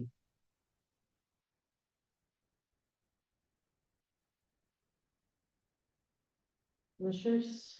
Well, I would note that, every day we're operating under the, maybe the, the clock actually is ticking. Mhm. Yeah, we're in the 2026 tax year now. And you're 26 now. TikTok. So So we're ready. and our next meeting. Mhm. Too soon or? You jump on it, so. Eight. Yeah, we're still in this. I don't see why not. I mean, and then do we have a workshop that starts, a little bit earlier than this meeting? Like a 5 o'clock start time and a 1 hour work session? I have to confirm that with the PEC Center. I will do that tomorrow. So we'll tentatively, and I'll bring to that meeting too, or even distribute it before, because there's plenty. Just because I'm familiar with these, the city had management agreements with, the golf course. I think they still have one with the marina.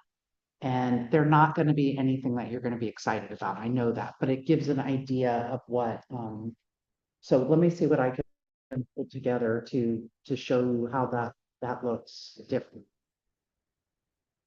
Well, there's a, it may not be directly on point, but there's, it's cited in the judgment.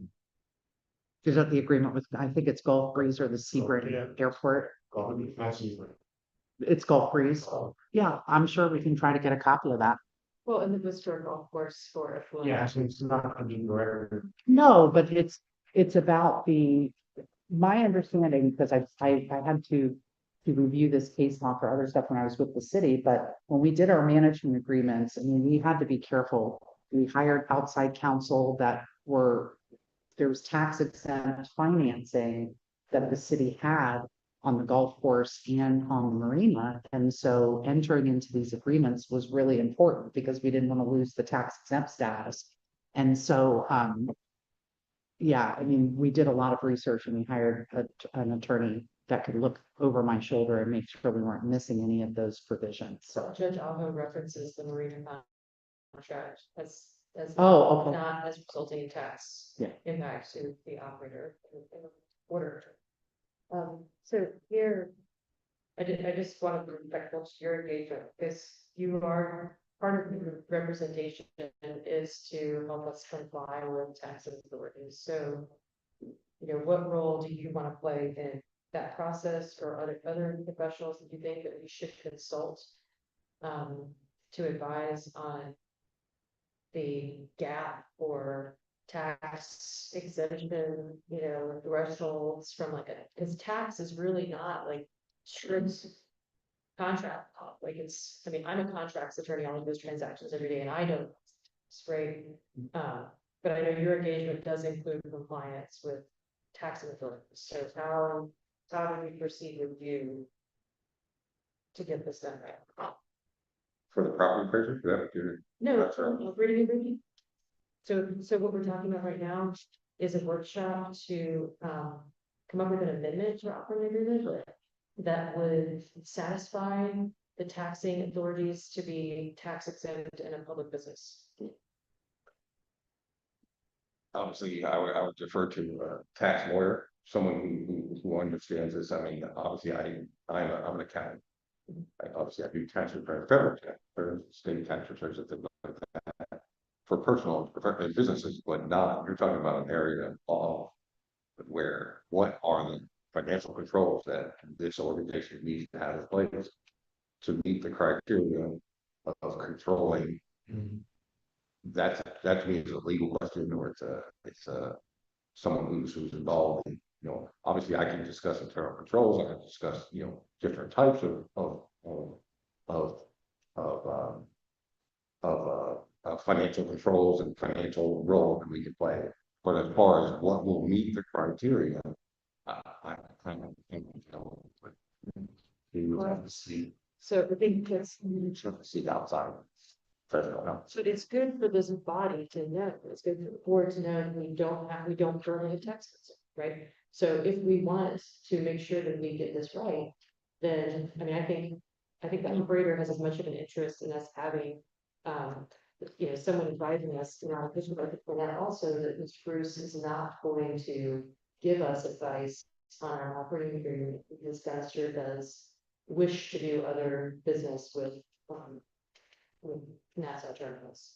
So I don't know whether they currently do or not, but they do not want to assist us with negotiating changes to our agreement. It's a tax legitimate problem, because obviously there was financial, your government body. If there's no tax, you don't file tax returns, you don't file with no other ordinance. Or property tax, where you're talking. Taxes. Right, again, property taxes are not income taxes, right? They're not, governments don't, don't pay taxes, don't pay, so there's no risk. So this is strictly about how to meet the criteria for the to essentially not impose property taxes, which is statutory. And so, and again, what controls need to be in place, what check boxes need to be in place to meet those statutory requirements. So it's more, it's not about the taxation, it's about how do we what controls or what mechanisms do we have to have in place, like the bonds, right? The original bond, the fact that there was $8 million worth of bond line sitting on a balance sheet that we made the board approve those payments of the bond. That meant we didn't have met criteria back in the day. If the property appraiser would come and ask the same question 10 years ago. We don't know. You so, I mean, you were the pilot put forward when this board was negotiating with Mr. Rucci, and the lawyer at the time, Clyde Davis, told the board that they needed an attorney to advise them and help write the agreement, and he gave the advice not to sign the operator. And I'm sure at those meetings there was discussion, and I think, also Commissioner Cole, you were here. So any comments about, the tax advice that you all have or didn't have? Or was there anyone at the table at the time that said you might need to get a tax attorney? No, and the operating agreement, it's a clause that says that OPA will pay the taxes. Correct. It says in the operating agreement, OPA will pay the taxes. And so what is the comment from anybody, any of the advisors that advise this body? What advice did you give this board about that obligation? So the legal advice that was obtained at that time, that's why there was no changes. That's why we didn't just throw out the law and rewrite the agreement. That's the whole reason was maintaining the exempt status. That's why the agreement was only updated. That was the whole purpose of keeping the structure of the agreement essentially the same. So the clause about property taxes, I have to look it up. It was included in the original agreement, in the 1990 agreement. That's why it's still in it. I'm pretty sure that was not. Some parts were changed, but essentially, as I said, that was the whole point of keeping the agreement, of just updating the agreement, not throwing it out, starting with a whole new agreement, which would have addressed some of the issues that have been brought up. It's a bad agreement, blah blah blah blah blah. Yes, but the whole reason why it was kept as the old agreement was exactly for that, because that tax exempt status, that agreement has been in operation since 1990. That five. No, come on. Who offered the tax compliance advice that keeping it the same as Kinder Morgan would achieve that result? Did anyone even? That way, whether it was pined on by someone specifically, I don't know. But that became the nexus for how we were going to negotiate. That was the beginning of the discussion. Clyde's objections only were brought up at the very end. Clyde sat in every discussion about that agreement, and only at the last meeting when it was about to be approved did he bring up that objection? Right, that was never brought up, I was involved in, sat with, in all the negotiations with the new operator. So I understand what you're saying, but again, I brought up that objection at the very last minute. And wanted to now toss out. Well, I wanted to toss out the meetings for the approval. I brought up this last minute objection. The board's, decided to, go on to move forward. And there may have been some time pressure. I don't remember exactly. We needed to get this operating agreement in place that this needed to move forward. I don't remember exactly, but I do know that, yes, I remember Clyde's objection. But again, that was at the approval, where we were there to approve it. There have been months of negotiations before that happened.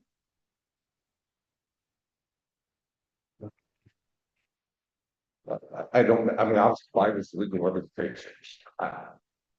He was, I'm assuming he was part of this decision to continue the negotiations this way. But, that was outside, I was the financial part. I was about the money, how much and what did it weigh and all that kind of stuff. So, I think it's instructive to know the process that we're going through the lack process. And the lack negotiations so that we don't repeat the mistakes we made. We bring up that in point commission. That would have to be, legal stats advice and somebody involved in the process can walk us through the process and make sure that the agreement, is properly worded to address, the new reality that we've been under. as I said, new reality, this agreement's been in place. But again, that was very early on, the decision was made that this agreement would remain the same, specifically because for the last 30 years it has not. Now, again, what made the trader look at this and then, maybe it's comments or whatever, I don't. Some comments were brought up, I never looked at it. They just ignored it for 30 years before that with the same violation. Maybe. Was it good when we're out? It's right. So it worked for 30 years, but doesn't appear to be working as we move forward. And it's incumbent on the current board to using the last negotiation as reference, not making the same mistakes that we made back then. And move forward. What I would say, you're starting from this point. The negotiation point right now is how we make sure that this agreement get the tax exempt status. That was not where we were starting before. We had tax exempt status, right? So you're starting from completely. So now, do you talk about a complete agreement? Say here's a new agreement completely that gets us that status, and now that's where the negotiations start. Again, we were starting from a completely different point. We have for 30 years been tax exempt. We want to keep that tax exempt status, and therefore we're not going to change the agreement. I think it came from 2018 forward. If you go back and What triggered the property appraiser? Again, if you look at it 10 years prior, would he have come to the same conclusion? Or would, and again, the bond there, would that have driven a different conclusion? Those are all, maybe. Whatever. So again, So currently, your firm represents us, represents our board day-to-day operations. I know your background, you've dealt with a lot of different contracts. Does your firm have the capability to take on this negotiation? Would you want to engage with co-counsel or another firm for this specific agreement, given the complexity and the amount at stake? Our firm can handle it. I would definitely, tap one of our other attorneys that, like me, we're all board certified except for one associate in our firm. And so board certified in city, county, and local government law. You don't have to be a tax lawyer. Mr. Bruce, who is leading the representation for us, he worked for the Orange County, Orlando Property Appraiser's Office for years. So that's like on the job training that you get from procedures and stuff like that. So no, I don't, not at this time. No, I don't have any problem participating in the process and getting a good agreement. So we have a lot of contacts and so should that come up, or should I say, then I would let you know and make sure that, depending on the amount of time needed with that type of expertise, yeah, I'll let you know way ahead of. So do you recommend starting with the existing agreement or a new agreement? We have to start with the existing agreement just so we can start somewhere with the operator, because I think we have to start there. But I don't think we have to, because like you said, we're starting from a different hey, now. And a different goal. And Right. right, and a different goal, but there, there's a lot of things. I wouldn't at this point say, I don't think that it would be productive for me to put together, for example, a draft management agreement and then say to the operator, what say you come meet us at the work session or the workshop, right? I don't think that's going to be productive. So Ted's going to take back this conversation to his folks so they have an idea of what you're thinking. And then hopefully we come to the work session and we have some ideas about where to start. I would always start from what we already have, because those are things that the operator or the predecessor has agreed to. The OPA, your predecessors agreed to. It's not all good, but that doesn't mean that it's all bad. But if we get into it and we start talking and say, you know what, you got too many strike throughs and underline here, you might as well start project. The red line copy would be. Too red, yeah. I think it's too early to tell. It's really gonna depend on, it's both parties. We're both gonna have to come to the table with something to discuss. And as a reminder, this is not something we need to drag our feet on. We need to get into the Yeah. workshop. And we need to come up with some ideas. We need to incorporate our operator. We need to get this straight. Right, Okay, so we have 1 hour. Mhm. Tammy's gonna lead the discussion at the workshop. We have discussed some of the high points already, so there should be no surprises about physical control, about revenues. So can we expect to see like a letter of intent, or what is the goal for that workshop? What are we I gonna? mean, what achieve? at the end? What are we gonna achieve in it? Or is there Well, gonna be something for us to? we're not going to accomplish anything in 1 hour. Especially, if we start digging into this, we've got too much of that. That needs to be changed, so I would recommend that just addressing this one issue, let's see where we can come to resolve on that particular issue. And then see if we can make that change to the contract, and maybe appease the property appraiser and or tax laws pertaining to that issue. Mhm. You're saying use all of our meeting time for the workshop instead of having. Okay. There's going to be a lot of need that you all. I think it's important for each commissioner to come to the workshop here. we need to look into this. Yeah. Well, So, yeah, in that. This is our opportunity to do it, so we need. If board feels compelled, we will change the January 28th to a workshop in lieu of a monthly meeting. if you Give us- plan to have or take any votes or take formal action, then I would just call it a special meeting. If you call it a workshop, you really shouldn't vote. So just, It's already called that, so we could just put this as. yeah, You can do that. Okay. But that's, just in case. You don't have to take action, but if you do, but that's for 2 minutes. starting it at 6 or starting it at 5. And that night we start at 6. Now, I just throwing something out there because I have talked to operators council, Ms. Polson, about this when we came out of motions for summary judgment before we had a court order. And if the operator says, which they can say, no, we're not interested. So I'm not saying that that will happen, but we don't have to amend it, and it's an agreement, it's a binding agreement, and we're not interested in coming to the table, but we'll work with you on defending or on appealing the decision. I just don't want to, because when we leave here, everybody can't meet together. I can email you and call you individually, but it's just something to consider. Here, we'll have a meeting set up for 2 hours, and if the operator chooses not to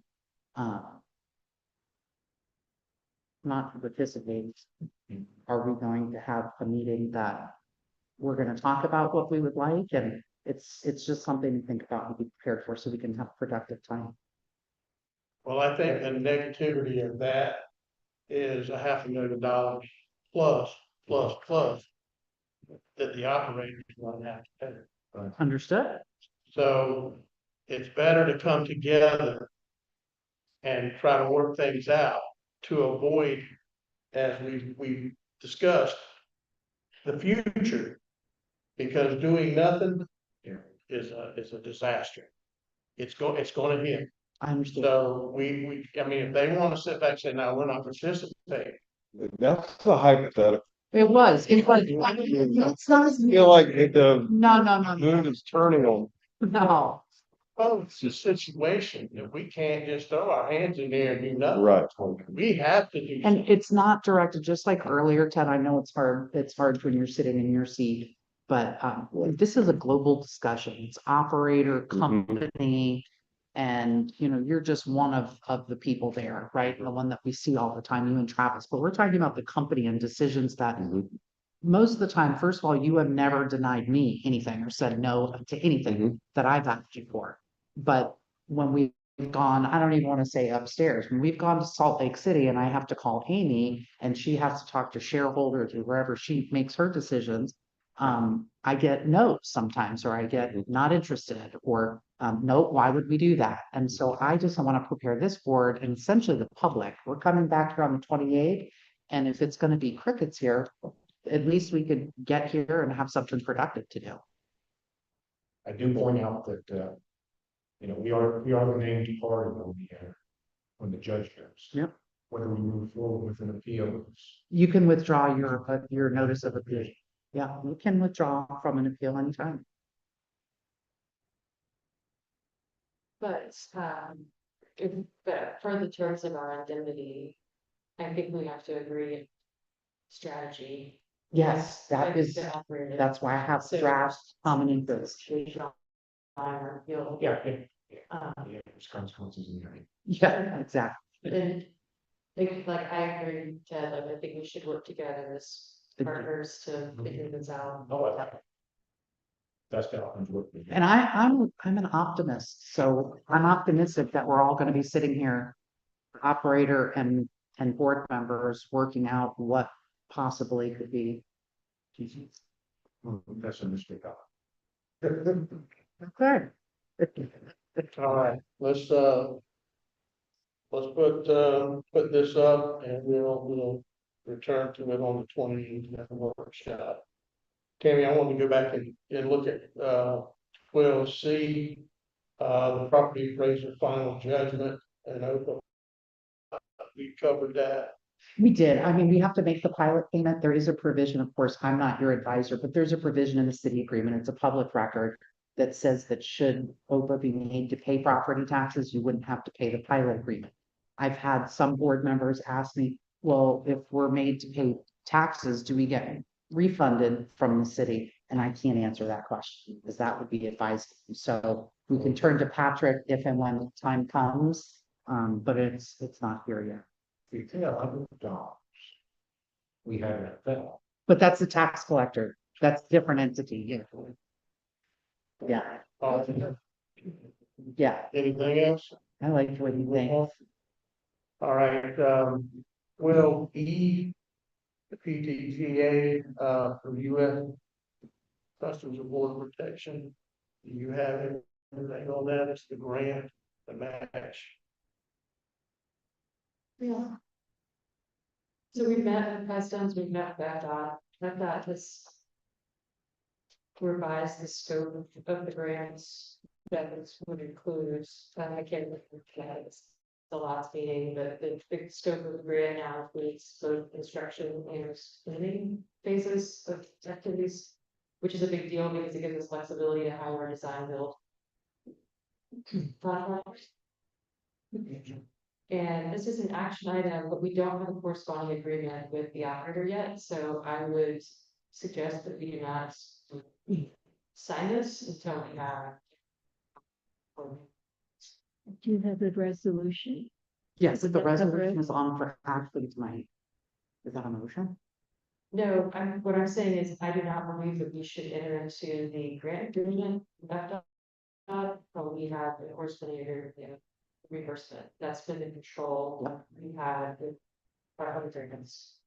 So then then I would recommend postponing this item to the next meeting and we just continue to postpone it to a date certain until we get, Where are we waiting on that? Do you have the agreement? no, because we have not, Ted has asked questions about the obligation of the operator and also the project and some questions. And so that's not something that, are you ready to, should I prepare an agreement for the operator to match these grant funds? Because this, again, this is another grant and I think this is a 50% match. What, One, yeah, on 141. yeah, I mean, I'm not so worried, I'm worried about the big picture, Gotcha. of this project. So when do we need to sign this by? March, they said. That's the deadline, March. They want it executed sometime in March, and we will, We should do it. We just need to. yeah. We need to have the match it. But, well, on the resolution, I think we stipulated that. We put it in there, but it doesn't bind the operator. Okay, It's just a resolution that says this is our expectation. You know, I kind of got in one of our more recent resolutions, just to kind of capture that thought that OPA needs an operator to pay because we don't have the money. So, but I submit to you, like we were talking about earlier, that you don't sign grant agreements and send them on unless you have your matching obligation. And it wouldn't, the match wouldn't be due available until we draw on the grant. Correct. Like to start invoicing. Right, Right. just like our other DOT grants. we do have an FDOT meeting coming up on the 29th of this month. I'll prepare it. That was on my, yeah. Is that in person? Rosanna, how long do we have to complete that portion of the grant? I call it phase 2 of the 292,628. That's the How long? first one, design and Yeah, 3 years. 3 years. yes, you are correct. Yeah. Gosh. Yeah, these are good ones. Yeah, right. So, okay, so if you get that, you know, it's not like tomorrow. We would be coming to the operator saying, where's No, if you look back at the fender replacement agreement, and that thing's old. you know, It's like 5, because you can't get an extension. And that's kind of what I'm thinking. That's what I'm thinking for these grants, that is something like that. But I mean, I remember talking to FDOT about the fix. I was scared because we couldn't get materials. yeah, And Kyle said, listen, if it comes to it, we'll work with you and get you an extension. Like, as long as you can prove that you're not playing games here. right. So then, you know, that was kind of a single scope grant, Yeah. you know. So either you started with that, this is a, you know, engineering design, so as long as you can show some progress. And even then, even then it's not immediate. That grant is repurposed, right? So it had to be rewritten to extend the scope to be able to use it for, in other words, a grant that had been approved 5 years ago that was sitting there. And it was like, okay, can we use it for this vendor? And okay, yes, with some, and there may or may not have been some changes to the scope, but yes, we can fit it in there. they're using for that. And that's how it came about, right? It was granted, it wasn't a grant for a vendor, but it was a grant for a general thing. Vendors, great. I'll So put- even though we'd be looking for a commitment for the 50% match. And the expectation that it would be used, I don't think that would be an immediate, like, you give us the commitment tomorrow, we're going to start, signing contract.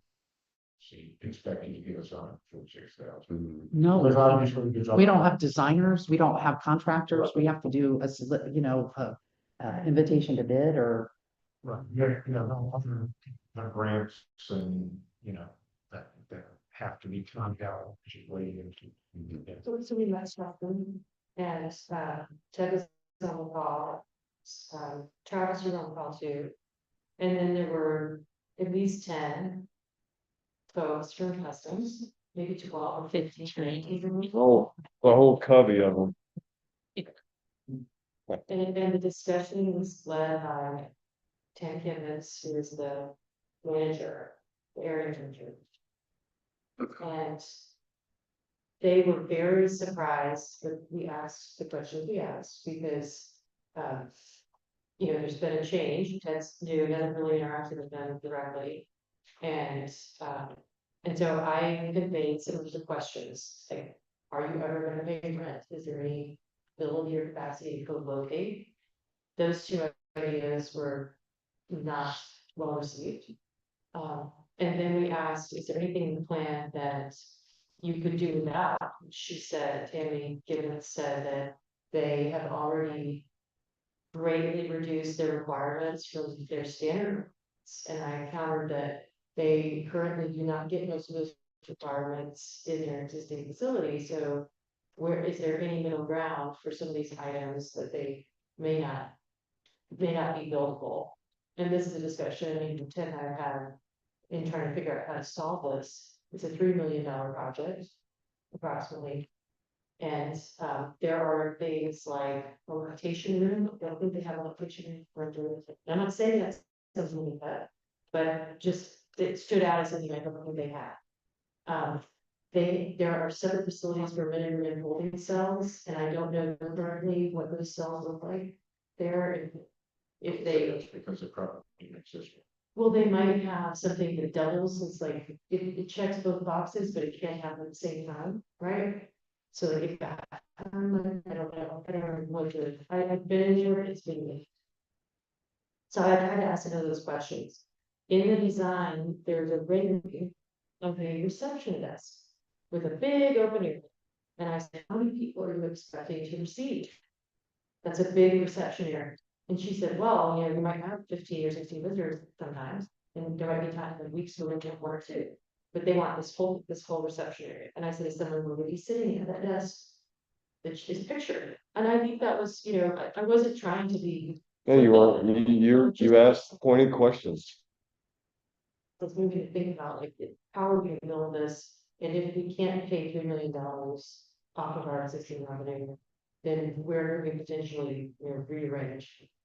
And they just really were not going to provide us with that. And I don't think it's really fair to Princeton because I don't think they have staff to look at our existing rooms that we're intending to repurpose and to give us a design. They don't. I think it's up to us to look at the warehouse, look at the charrette, and come and build what's buildable. Because they are currently operating facilities they're operating in, and I'll tell you that it's not bulletproof. So when they say everything needs to be bulletproof, everything needs blast proof, bomb proof, you have to have a public bathroom, like I don't think I don't think so. So and if members of the public need to use the bathroom, I don't think that's you know what I mean? Like the types of things that it'd be nice to have. It doesn't really attach to reality. So just to be completely transparent for that discussion was not well received by customs. And so what they want from us is next steps on how we are going to achieve what they've asked for. Okay. And so I've talked with Ted after that call, and we had a conversation. And what I suggested is that I have a timeline of what we're working. So the grant agreement is one, to have a grant agreement, working on executing the grant agreement with FDOT, and then identifying the delta of funding. And the existing space, and if we have any identified. Like clear non-starters with the plan that we think could be cost savings and potential items for them to consider, like heads up, you may not. Separate building cells for XYZ, or heads up, like we see some constraints with delivering this particular requirement, we're gonna keep working toward it. But just to sort of preview those issues, maybe something we need to discuss. I think that's the best path forward, and I don't think we should go back to them with another request for them to redline this track, because I don't think that they are going to do that. Just for a little history, when all of this blew up, back in 22, I went to Steve Perry and asked Steve, call your people and see what we can bare minimally get by with. He said, it ain't gonna be what you want to hear, but I'm gonna do it. He called. This is what they said. How can I hold Port Canaveral, Miami, Tampa, these other places to one standard and let you get away with a different story? And that was it. He says, whatever they say is what you gotta do. So, I mean, that was stated, and I mean, they made it very, very clear that you're held to the same standard as any other terminal in the state. That, that's part of it, It may make sense from the, a male and female lockup. But the second they back off of that, then every other port, just in Florida, the other port, across the state of condemn. But then, it's what we have to do. So, Well, they're- co-locate, right? Yeah. So, co-locate with the coast guard. And do you know how many individuals are in that space? No, but Jack puts in, obviously, been in the facility. Since as well, Coast Guard. But if there was a federal facility, because DHS a lot of times is, not a lot of times, they want to co-locate with fellow DHS standards. The problem is, there are no other DHS entities in the Bermuda Beach area. So if there was a Coast Guard station, in Bermuda somewhere, then yes, look at co-locating, provided it met the requirements, but the problem is with you Has anyone ever reached out to the coast guard? about locating with you. Mhm.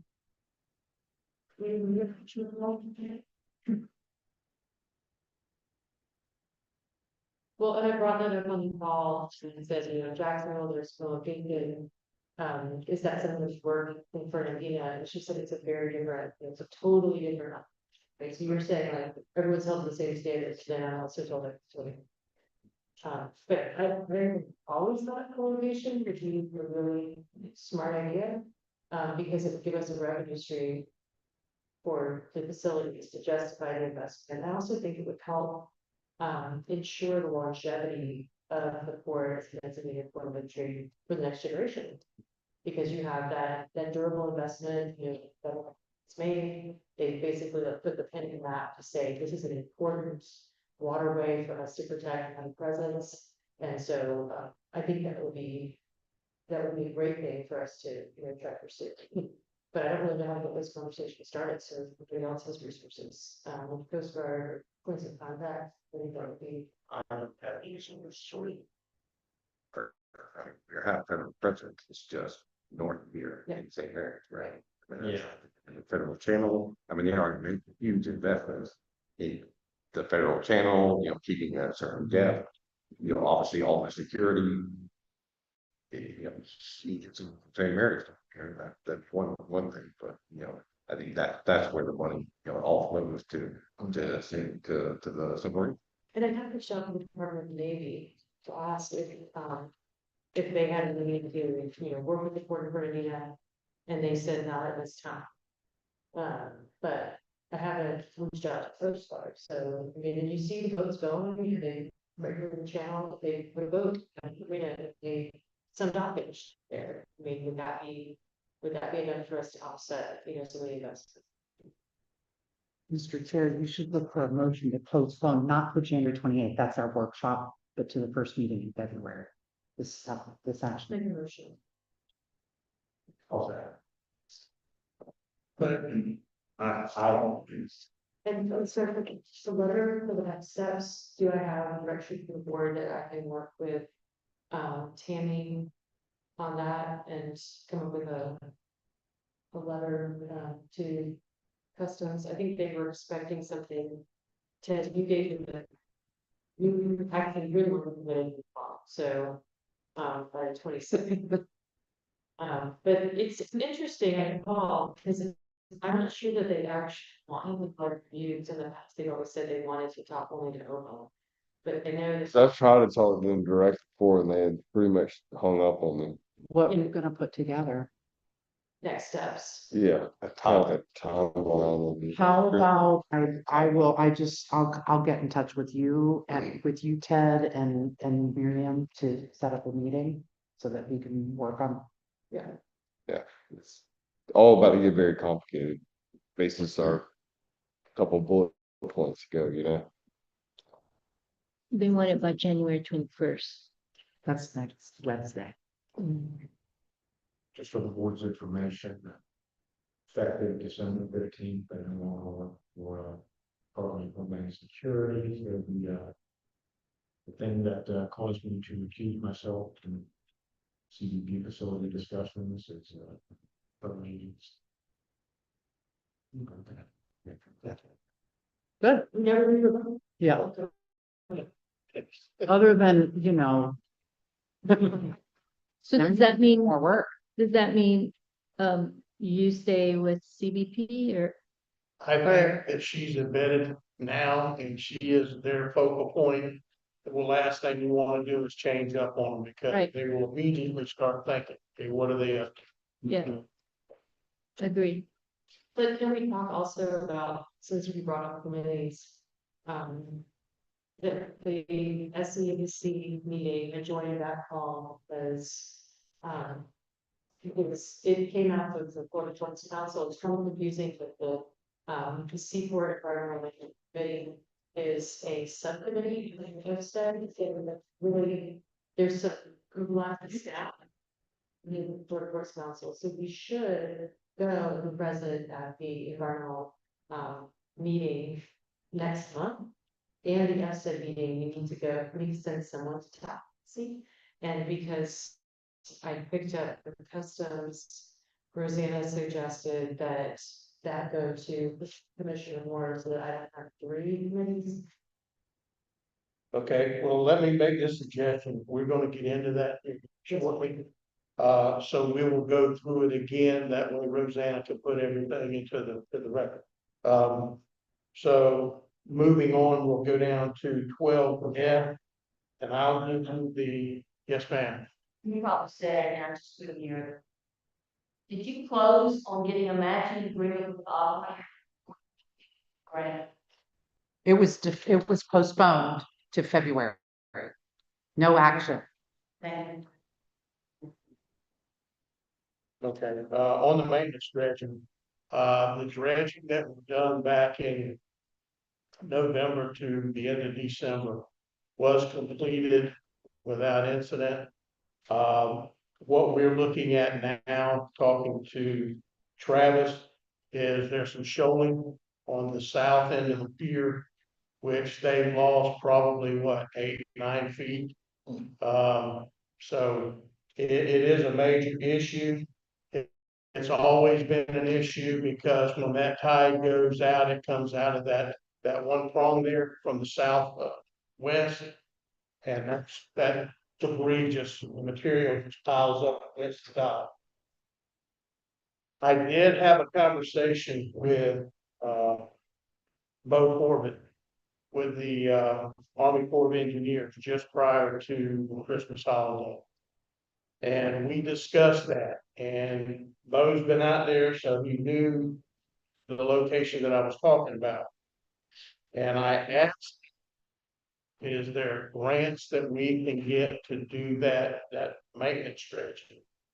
And he says, you know, but he said, I'll look into some other things. And in the meantime, I mentioned it to Rosanna. She went back and found in the worldwide terminal regime that we did have some maintenance dredging done, and they used the leftover from an existing grant.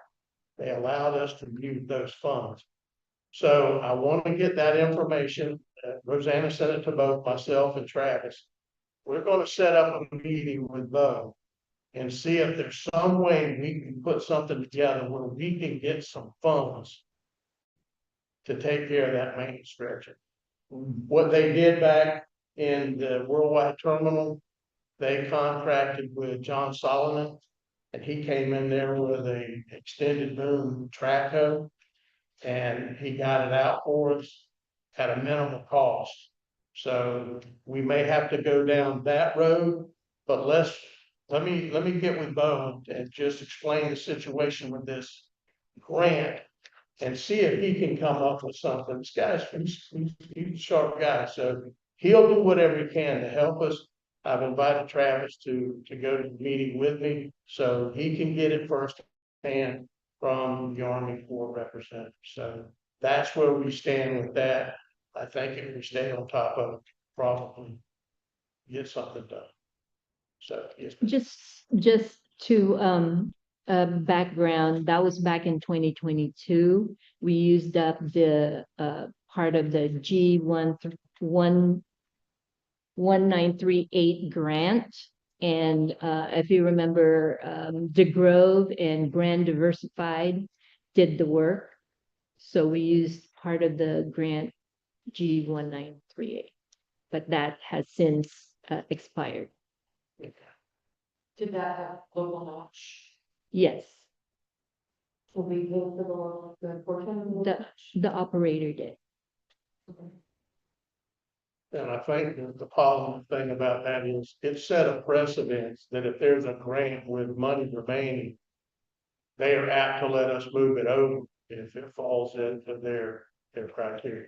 We won't know until we ask.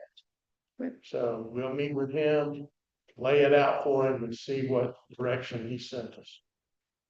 So, all right, that being said, we're gonna move on to G, legislative lobby days. Mr. Moore, can you give us some information on that? Yeah, obviously, we all know that the legislature is back in session, I think, effective yesterday. So I just put this, with the idea of working with commissioners. This is just, there are other lobby days, and scheduled throughout the year. These are just the ones that, I could find that seem to, potentially have some relation to some of the commissioners already. It's probably, since we don't have a lobbyist, since we don't have the towards council, that's been really worse, but that's my personal opinion.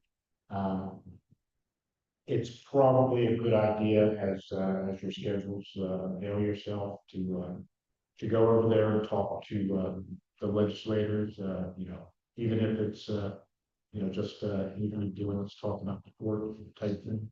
But certainly if we have a specific legislation that percolates up from Davis and from the $4 to money, you can address them directly with legislative delegation and any other legislative delegation. So just this is, like I said, off the top of my head, but not to my head off, but just a little bit of in there.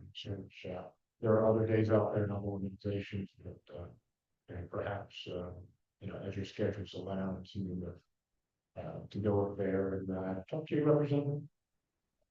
I'd also certainly not going to do this, but, you know, as we move forward, we should probably have, legislative priorities prepared for every year. So that if we do meet with a legislator, either at the port or, you know, out in public at meetings, or, you know, as we go over to the legislature, we have a list of things that are, you know, the legislative priorities for the, or for OPA, not for the. Just as information, I will be traveling over to Tallahassee. I'm waiting on some dates right now, so as soon as they send it to me, probably 2-3 days over there. I'm looking here at the Seaport Day at Capitol. I think that would be a good one for us to have represented. And typically we do, as part of the Ports Council, but obviously we're not meant to be effective, January 1st.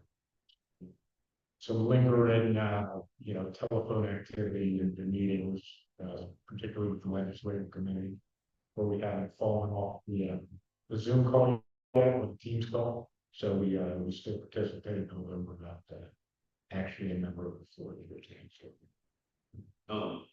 Pushing more, we're putting this together, I said before, I believe, you know, having relationships and you don't go there, we advocate, we can push to get more resources or appropriations our way.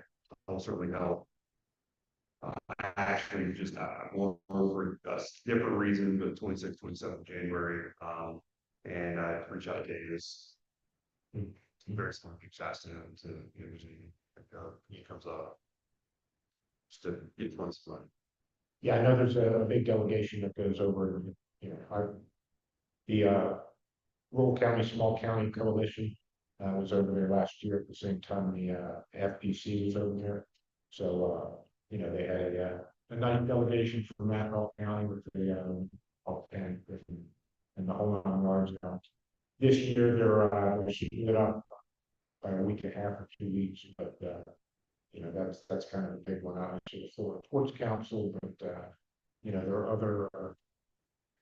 are other meetings with other groups, you know, that may be part of, or, you know, there's no restriction on the private citizen just going, you know, at random. You know, obviously we can't go as a member of the Florida Ports Council, but that doesn't mean that only members of the Florida Ports Council can meet with legislators from the 3rd to the 6th. I've been to previous days there with Florida Ports Council, but I've already been to 2 with the rural county, and may attend this year as well. Yeah, we're working on it. I think it's probably a good idea, you know, if we're going to do that, to coordinate Rosanna, because you know, there are both of them, there are 2 people over there, that's the meeting notification. Even though we don't plan on a meeting between the 2, you know, there's a notification involved. Notice of the other meeting. Doesn't, a question, Sure. doesn't the economic development go to Tallahassee as well? Always participate in the rural days. Okay, okay, and we did pay the $1,000 for this. So we're still part of Nassau I Economic do Development. believe, and let me confirm that. Their fiscal year is September, they know. Like that. Right, so we did pay that. Yeah. So we are still affiliated, a member. Okay. Moving on to age incidents at the port. Most of you, I think all the commissioners got the reports on that. I will tell you that on the 1210 incident, with the 3 team, they have been charged with felonies, trespassing on critical infrastructure in the store. They're not talking about it any outside of that. the one on 1218, that's the one Mr. Nair alluded to.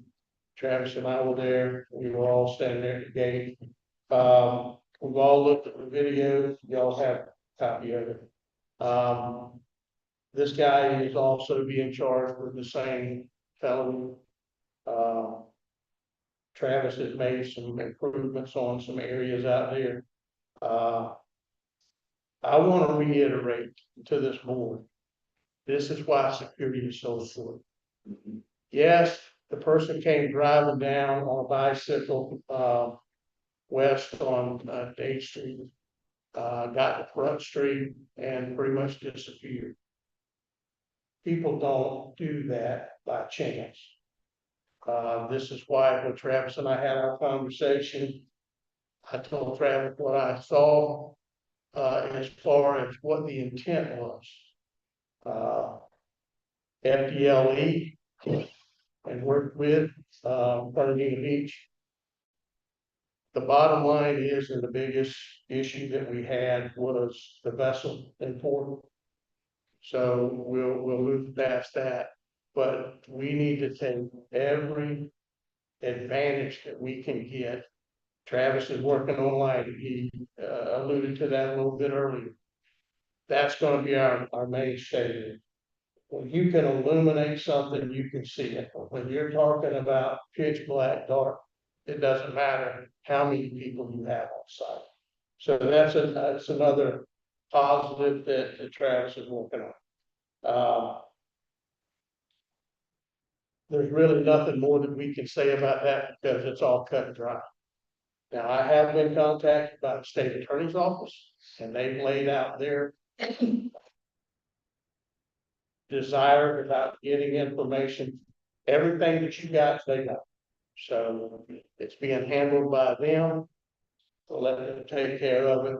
We just need to make sure that we're on the pin in security for that. That is a major, major step. When it happens outside of that restricted area, it's not as bad. When you have a security issue on the inside of that restricted area, it creates a big problem. So right now, they're you know, so to speak, we're under the watchful eye of the Coast Guard. Travis and I were both there the day they come out. And I can tell you this, we have to be on our game. So outside of that, being taken care of and being handled. We'll move on to I for committee assignments. Before we move on, every security incident is an opportunity. I know that sounds cliche, but it's an opportunity for this as a court to look at what we did wrong, why it happened, how it happened. How did he evade detection? Was it a lighting issue? Was it a camera issue? What was the issue that allowed that person in this case to avoid detection? And then take steps, take actions to address those deficiencies. So every one of these incidents that occur should have some sort of hot wash after action report. Among the security program to identify what the issue was, make suggestions on things that need to be done to address it in the future. Yeah, I mean, I think it would be worthwhile to get an RCA, a root cause analysis from Allied. Because the individual did transit the port for a long time. And again, like it's Monday morning quarterbacking, whatever, backseat driving, whatever. I mean, the individual was on video, right? I can't sit here and judge security guard because I've never done it, right? But they were on video. The lighting was not great. They were on the terminal. There was nothing bad happened. So thank God for that. But yeah, I mean, I'd be interested to see if there's anything that could have been done differently. I know in security monitoring that's changing. It has and will continue to change. About how many cameras that one security guard can successfully monitor And for how long we can do it, it's a lot shorter time than most people think. It's a lot fewer cameras, in a lot shorter period of time, so, we've had, one security guard there, night forever. The one security guard is, with our current configuration, it's not enough. If you watch the video, that video was put together in reverse. That's how they found out where he got in. But if you look at that shrimp boat dock, there's a big, I don't know what kind of bush or tree that is right there, but it totally blocks everything out until you come out on the side. With that said, and I know raising hand are we are in the process of doing an say facility security assessment. And with the Coast Guard, and part of those just to follow up on the bushes and the trees, those will be getting trimmed, even though they're on Jacob. They're coming down, they're knocking down the best they can. But we do have to follow up on Commissioner Moore's statement. With that assessment, those steps being defined, being security levels are being picked up, things are being put in place right now. We have to follow up for the Coast Guard. What you were saying, that is. So do those officers come from Jacksonville? Yes, ma'am. Yeah, I mean, once they found out about it through the NRC, and y'all did a good job notifying the NRC. Once you notify them, it goes out like an arrow sign. So, good job in that, but, we have to understand we're living in different times now. It's not a sleepy port anymore. I mean, it sits 5 nautical miles from King Bay. That's a pretty important area. So I'll keep you monitored. If I hear anything from the state attorney's office, I'll bring it to you. Committee assignments, so we can move on. You see them there. The Port Fernandina facilities. I think we all should take part in that. I know commissioners go by there and take a look at things. So, all commissioners is up there. I think that's a good idea. That we all get by there and we all take a look at it. That's what I may miss, you may pick up. So, FDOT, Commissioner Hill, would you like to continue your endeavor there? I think it would be a great place for Commissioner Moore to take that. Okay. I would accept the mantle if, word. Commissioner. All right. So that includes that study. Very good. All right. Sorry. Scott, It would be Excellent. yeah. how about CBP? You go up. Okay. All right, I'll stay with the Army Corps, economic development.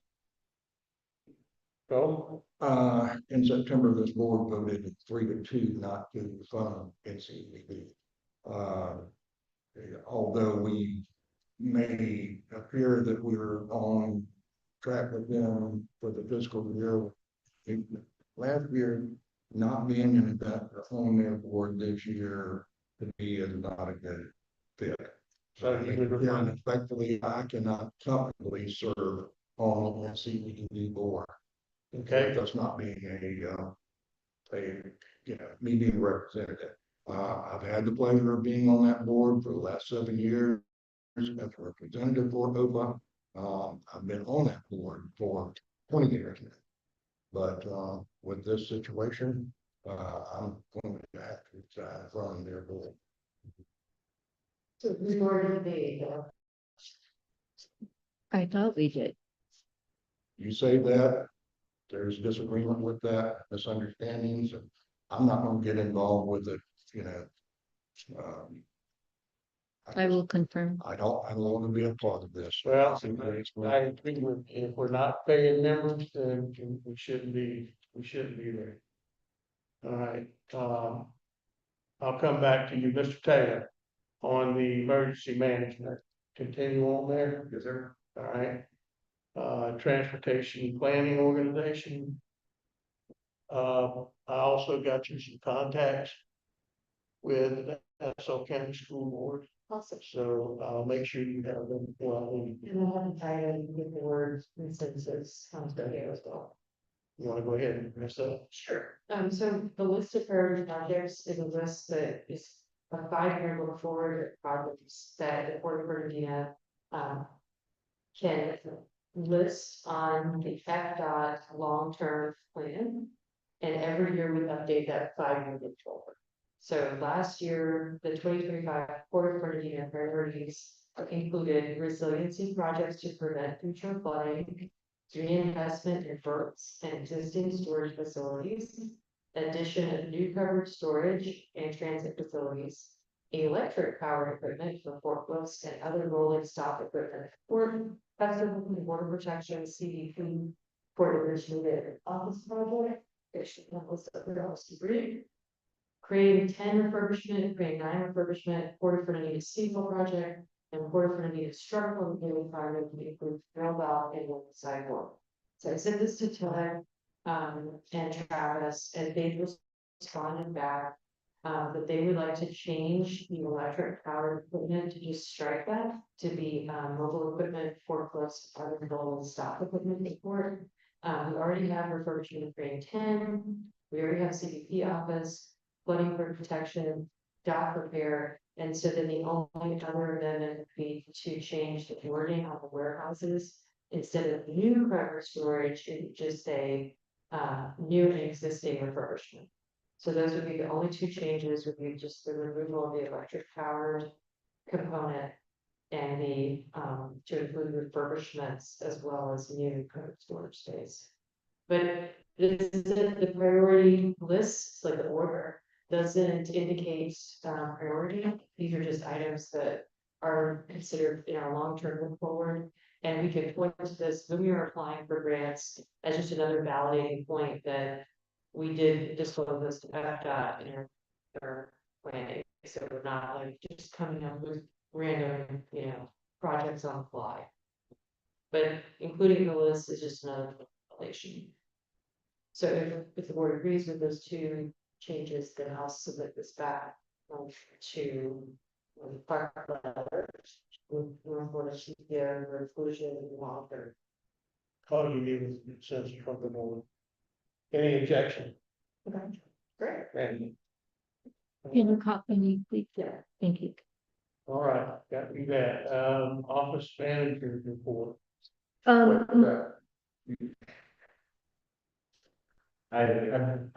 more technical.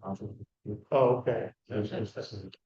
It's a sub function of the PPO, so what we've done.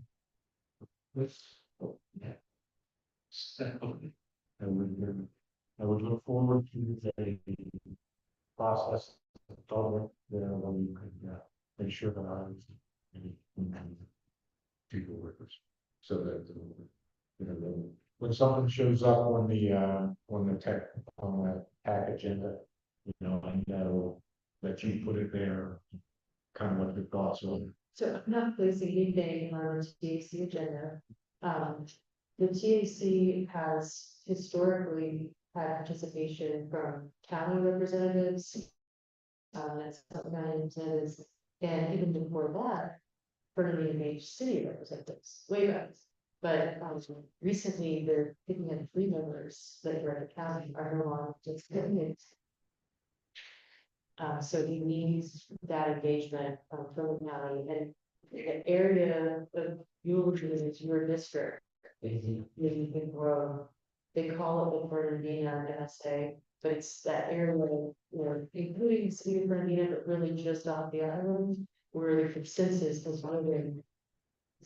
Or the census has a message so big that really could be its own TPO, right? And so throughout the state of Florida, there are parts of our state that are very fractured, and they all have their own transportation planning authorities and they kind of fight over scraps, right? So the amount of funding that would be available to that as its own MSA would be very small.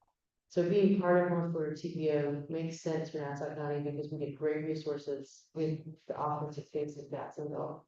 But we do, with that, it seems that there's been lack of engagement because it's not locally run, what's happening in Jacksonville, the meetings are not. So I've tried to engage Sarah Campbell, it's been really great, in responding. I know she's attended a few of the TPO board meetings. Does she attend the TAC?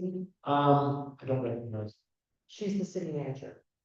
Yeah, so the city manager, the city engineer, those would be great folks to include, but, Chairman Nelson had some recommendations for folks, with the school board that are with transportation, and that would be great to have somebody from, Nassau County School Board in the transportation side, because that's such a huge impact on traffic and planning. Another great, point would be the emergency management, and Commissioner Paul would serve on the emergency management liaison. And emergency management is the 911 call center. Jacksonville is based in the TPO office. Have you done the tour? Have you seen the track? Yeah. So you should have to give you the tour because the back office of the TPO is where the 911 calls come in. They have all the highway cameras that show you, real time incidents. If you haven't done the story, you should. It's very eye-opening, like the resources that they have in that one facility, for transportation responsiveness, like they immediately see when there's a slowdown, when there's an accident, they see the first responders, like let's say have an hour of dispatch, so they can say, get off, pull over. Yeah, so if we can get more representation with the county and the city, man, that would be wonderful. But is there other points of concern you want to? No, not concerned, just, because the TAC is, a sub element of the TPO, I think it's important that, we're consistent and, what we're bringing, and that we're fully coordinated as much as the law allows us to, so that, when something comes up, they look at me and say, what say you, Commissioner? I don't know. I had no idea this was done. Yeah, I think the TAC is best for months. Or something like it. I mean, because, and I can sense your frustration to go to that meeting. They want to hear, what are you working on with transportation issues? Right. And that's tough, like when you're just a board, you're at this level, you're just the executive board. So that's why I tried to use that as the point of reference to get city and the county to send delegates. And then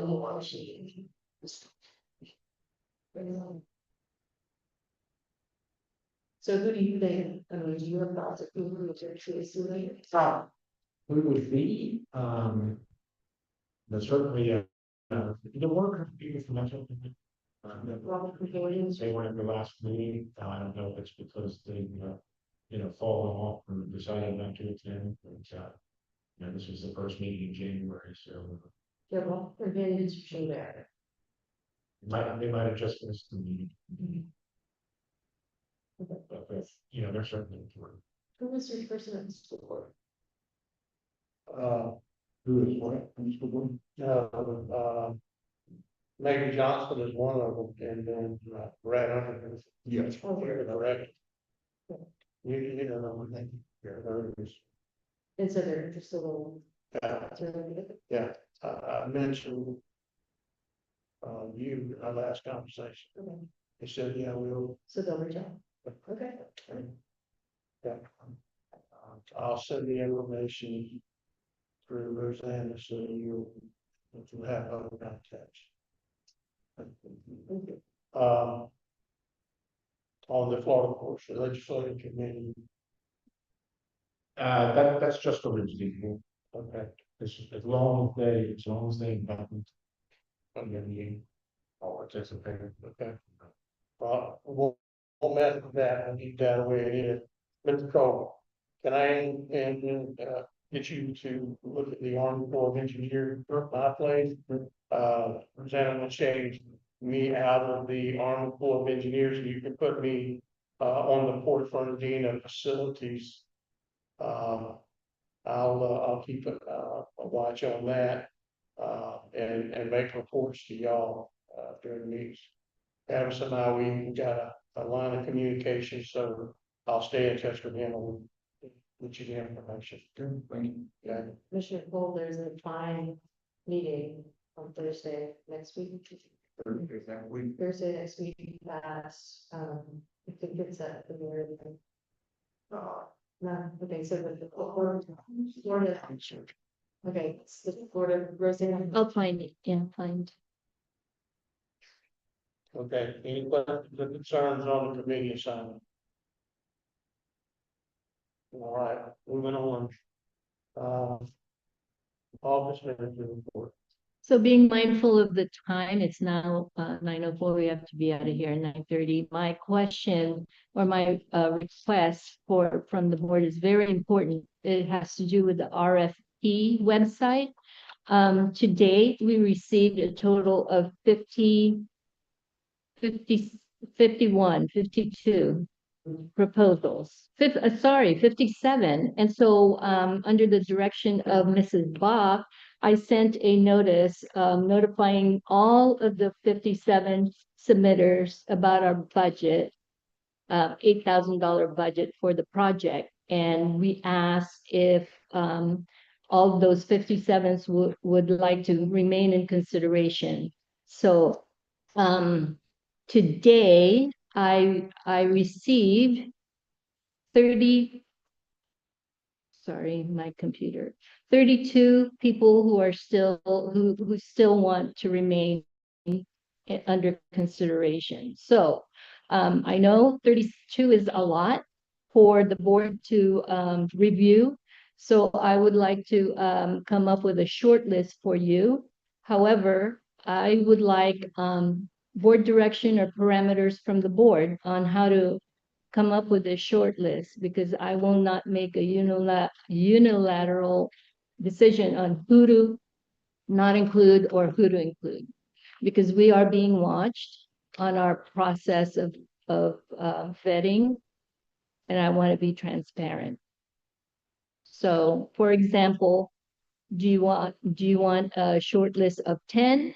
I can come up with 10. However, they have different numbers or dollar amount. Give me a limit. And these are people who are willing to work with the $8,000, but they do have like 28K, 37,000. This is the first one, is to involve the RFP requirement. Define the RFP. So that would be the first place. Do they meet the RFP requirements? Do they include all the information that required for the RFP? So I tried to use AI because it was a lot. And AI only allowed me to do to review two proposals per day. So I started Monday because the deadline to submit was Friday. So I started and I only got through four proposals. So I just started reading through all of the 32 proposals, and I noted how much their cost was and their where they are based, because Didn't the RFP lay out certain Does, things it that does, happen? it does. So before you read the proposals, should you go through and say, here's the 5 or 6 things that had to be included in this There proposal? wasn't 5 or 6 things, Pierre. It was It's all- 5 pages of things. yeah, Yeah. Can we boil it down to? I don't know, a because, list? I mean, No. that's the question. the best By the thing way- that with the best thing, none of the OPA commissioners can help. Because Correct. that's delegating, and then you'd be cutting out some without. So the only people that can help are myself and Pierre. I am willing to take half of those 33 and try to go through them and, Well, let me tell you, the 4 that I AI reviewed, they did not meet okay. all 4. I don't even, I mean, I'm sure I could figure it out. I haven't done that. I haven't used AI in that manner yet, but It makes it easier. okay. So, This is I a don't big know thing. how, Finish up tonight at 9:30. yeah, Like, so. this is I mean, we have decision, we posted the decision to be made January 28th. may not. Yeah, so that all of these out of the country bidders, I would like to. Okay. Everyone who does not have a local office or someone that's available for you to talk to. What's local? County, Within state? USA. Also, I think it's a very fair requirement if one RFP, it should be in future RFPs, that they are registered to do business in the state of Florida.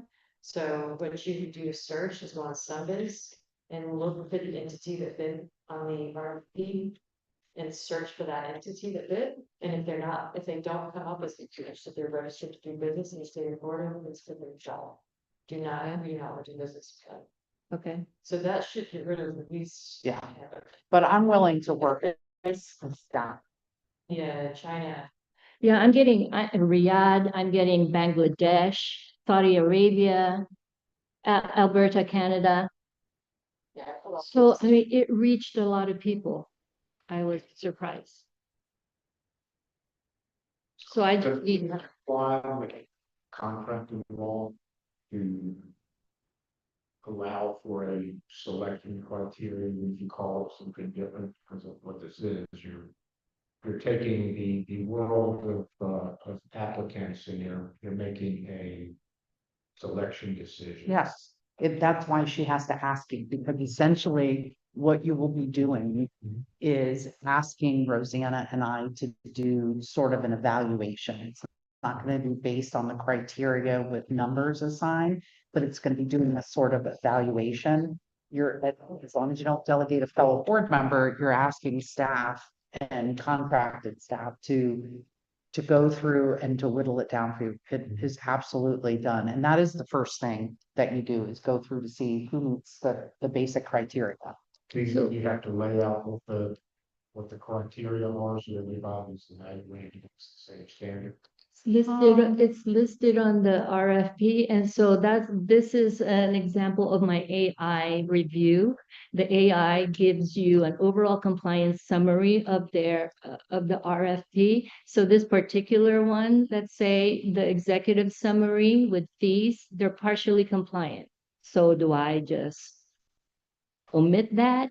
At the requirement, their status, company profile, partially compliant, project approach and timeline, they're compliant. So that's what AI gives you. This is why, with employers advertise positions on LinkedIn, they don't, human eyes don't look at what was screening. They use an off-the-shelf software to screen applicants for themselves. Yeah, and that's fine. I just want to make sure that. Yeah, no, I wouldn't let you go down. German standards, If that's not where we are, that's not where, we're not doing an official evaluation committee. Where, I mean, we're creating public records, yes, but we're not a committee. And what we're gonna do is whittle it down to what you direct. If that's 10, it's 10, if it's 5, it's 5, I mean. And if we run into any issues, I mean, my head's spinning right now just because of the technical nature. There's technical requirements. I have no idea, other than what you're relying on this, if they meet the technical criteria. For being able to make our website ADA. And like I said, it only allows me 2 proposals per day. That's why I only got through 4, and then I just started reading it myself and Googling all of the companies. This is not gonna be. It's a lot of. Right. Well, and I don't think we should be spending a lot of Timmy's time to do this. Like, it's we have the prerogative to say we only have so much of Rosanna's time to review these, we're just gonna review these. I mean, we're gonna Yeah, you take can. 5 or 10. Yeah. like, I mean, this isn't grant funded, commissioners, because if it was, then we would have to probably. I just want to avoid being scrutinized and possibly litigation because we left out somebody and they Yeah, that's my presumption. Yeah, This is such a little project that, In yeah, I mean, it's really a small amount of money. It's, your risk is very low. I mean, I doubt somebody's gonna, it would cost them that much just to bring a protest. in America. Indeed. Mhm. Yeah. And April 26, 2027 is coming up fast. If we're gonna continue these types of RFPs on Demand Star, then I think we need to require for all of our RFPs that there's a one-page executive summary with the key content. It's registered to do business in Florida. Yeah. Just. Right.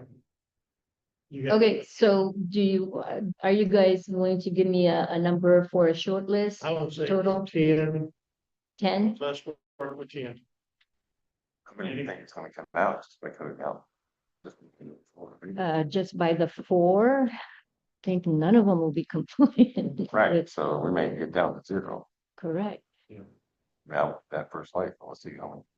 I mean, I can help, but I mean, I think that first light will cut out. We're gonna have some. The reason you have to win is because, yes. Yeah, there's a bunch of fluff. Okay, we'll take our, we'll take our best shot. So. Yeah. I said, Okay, I mean, let's focus on the 10. 10 or That'll be the number to get to. The words, the fourth thing, Joe, I went to their website today, very simple. And their board is administered by the city of Port St. Joe, so it's the same board. So they don't have their own admin, but take a look at their website, because I think that would be a good starting point for us. It just has like very few documents. And that's a little bit of history, and that's it, or do not. No, it's exhaustive, you know. Oh, ultimately, Yeah, I'm slightly. Right. all right, went on to 14, Port Commissioner, Mr. Cole, you had anything? that's what. That's it. You can get here. All right. Any further action needed?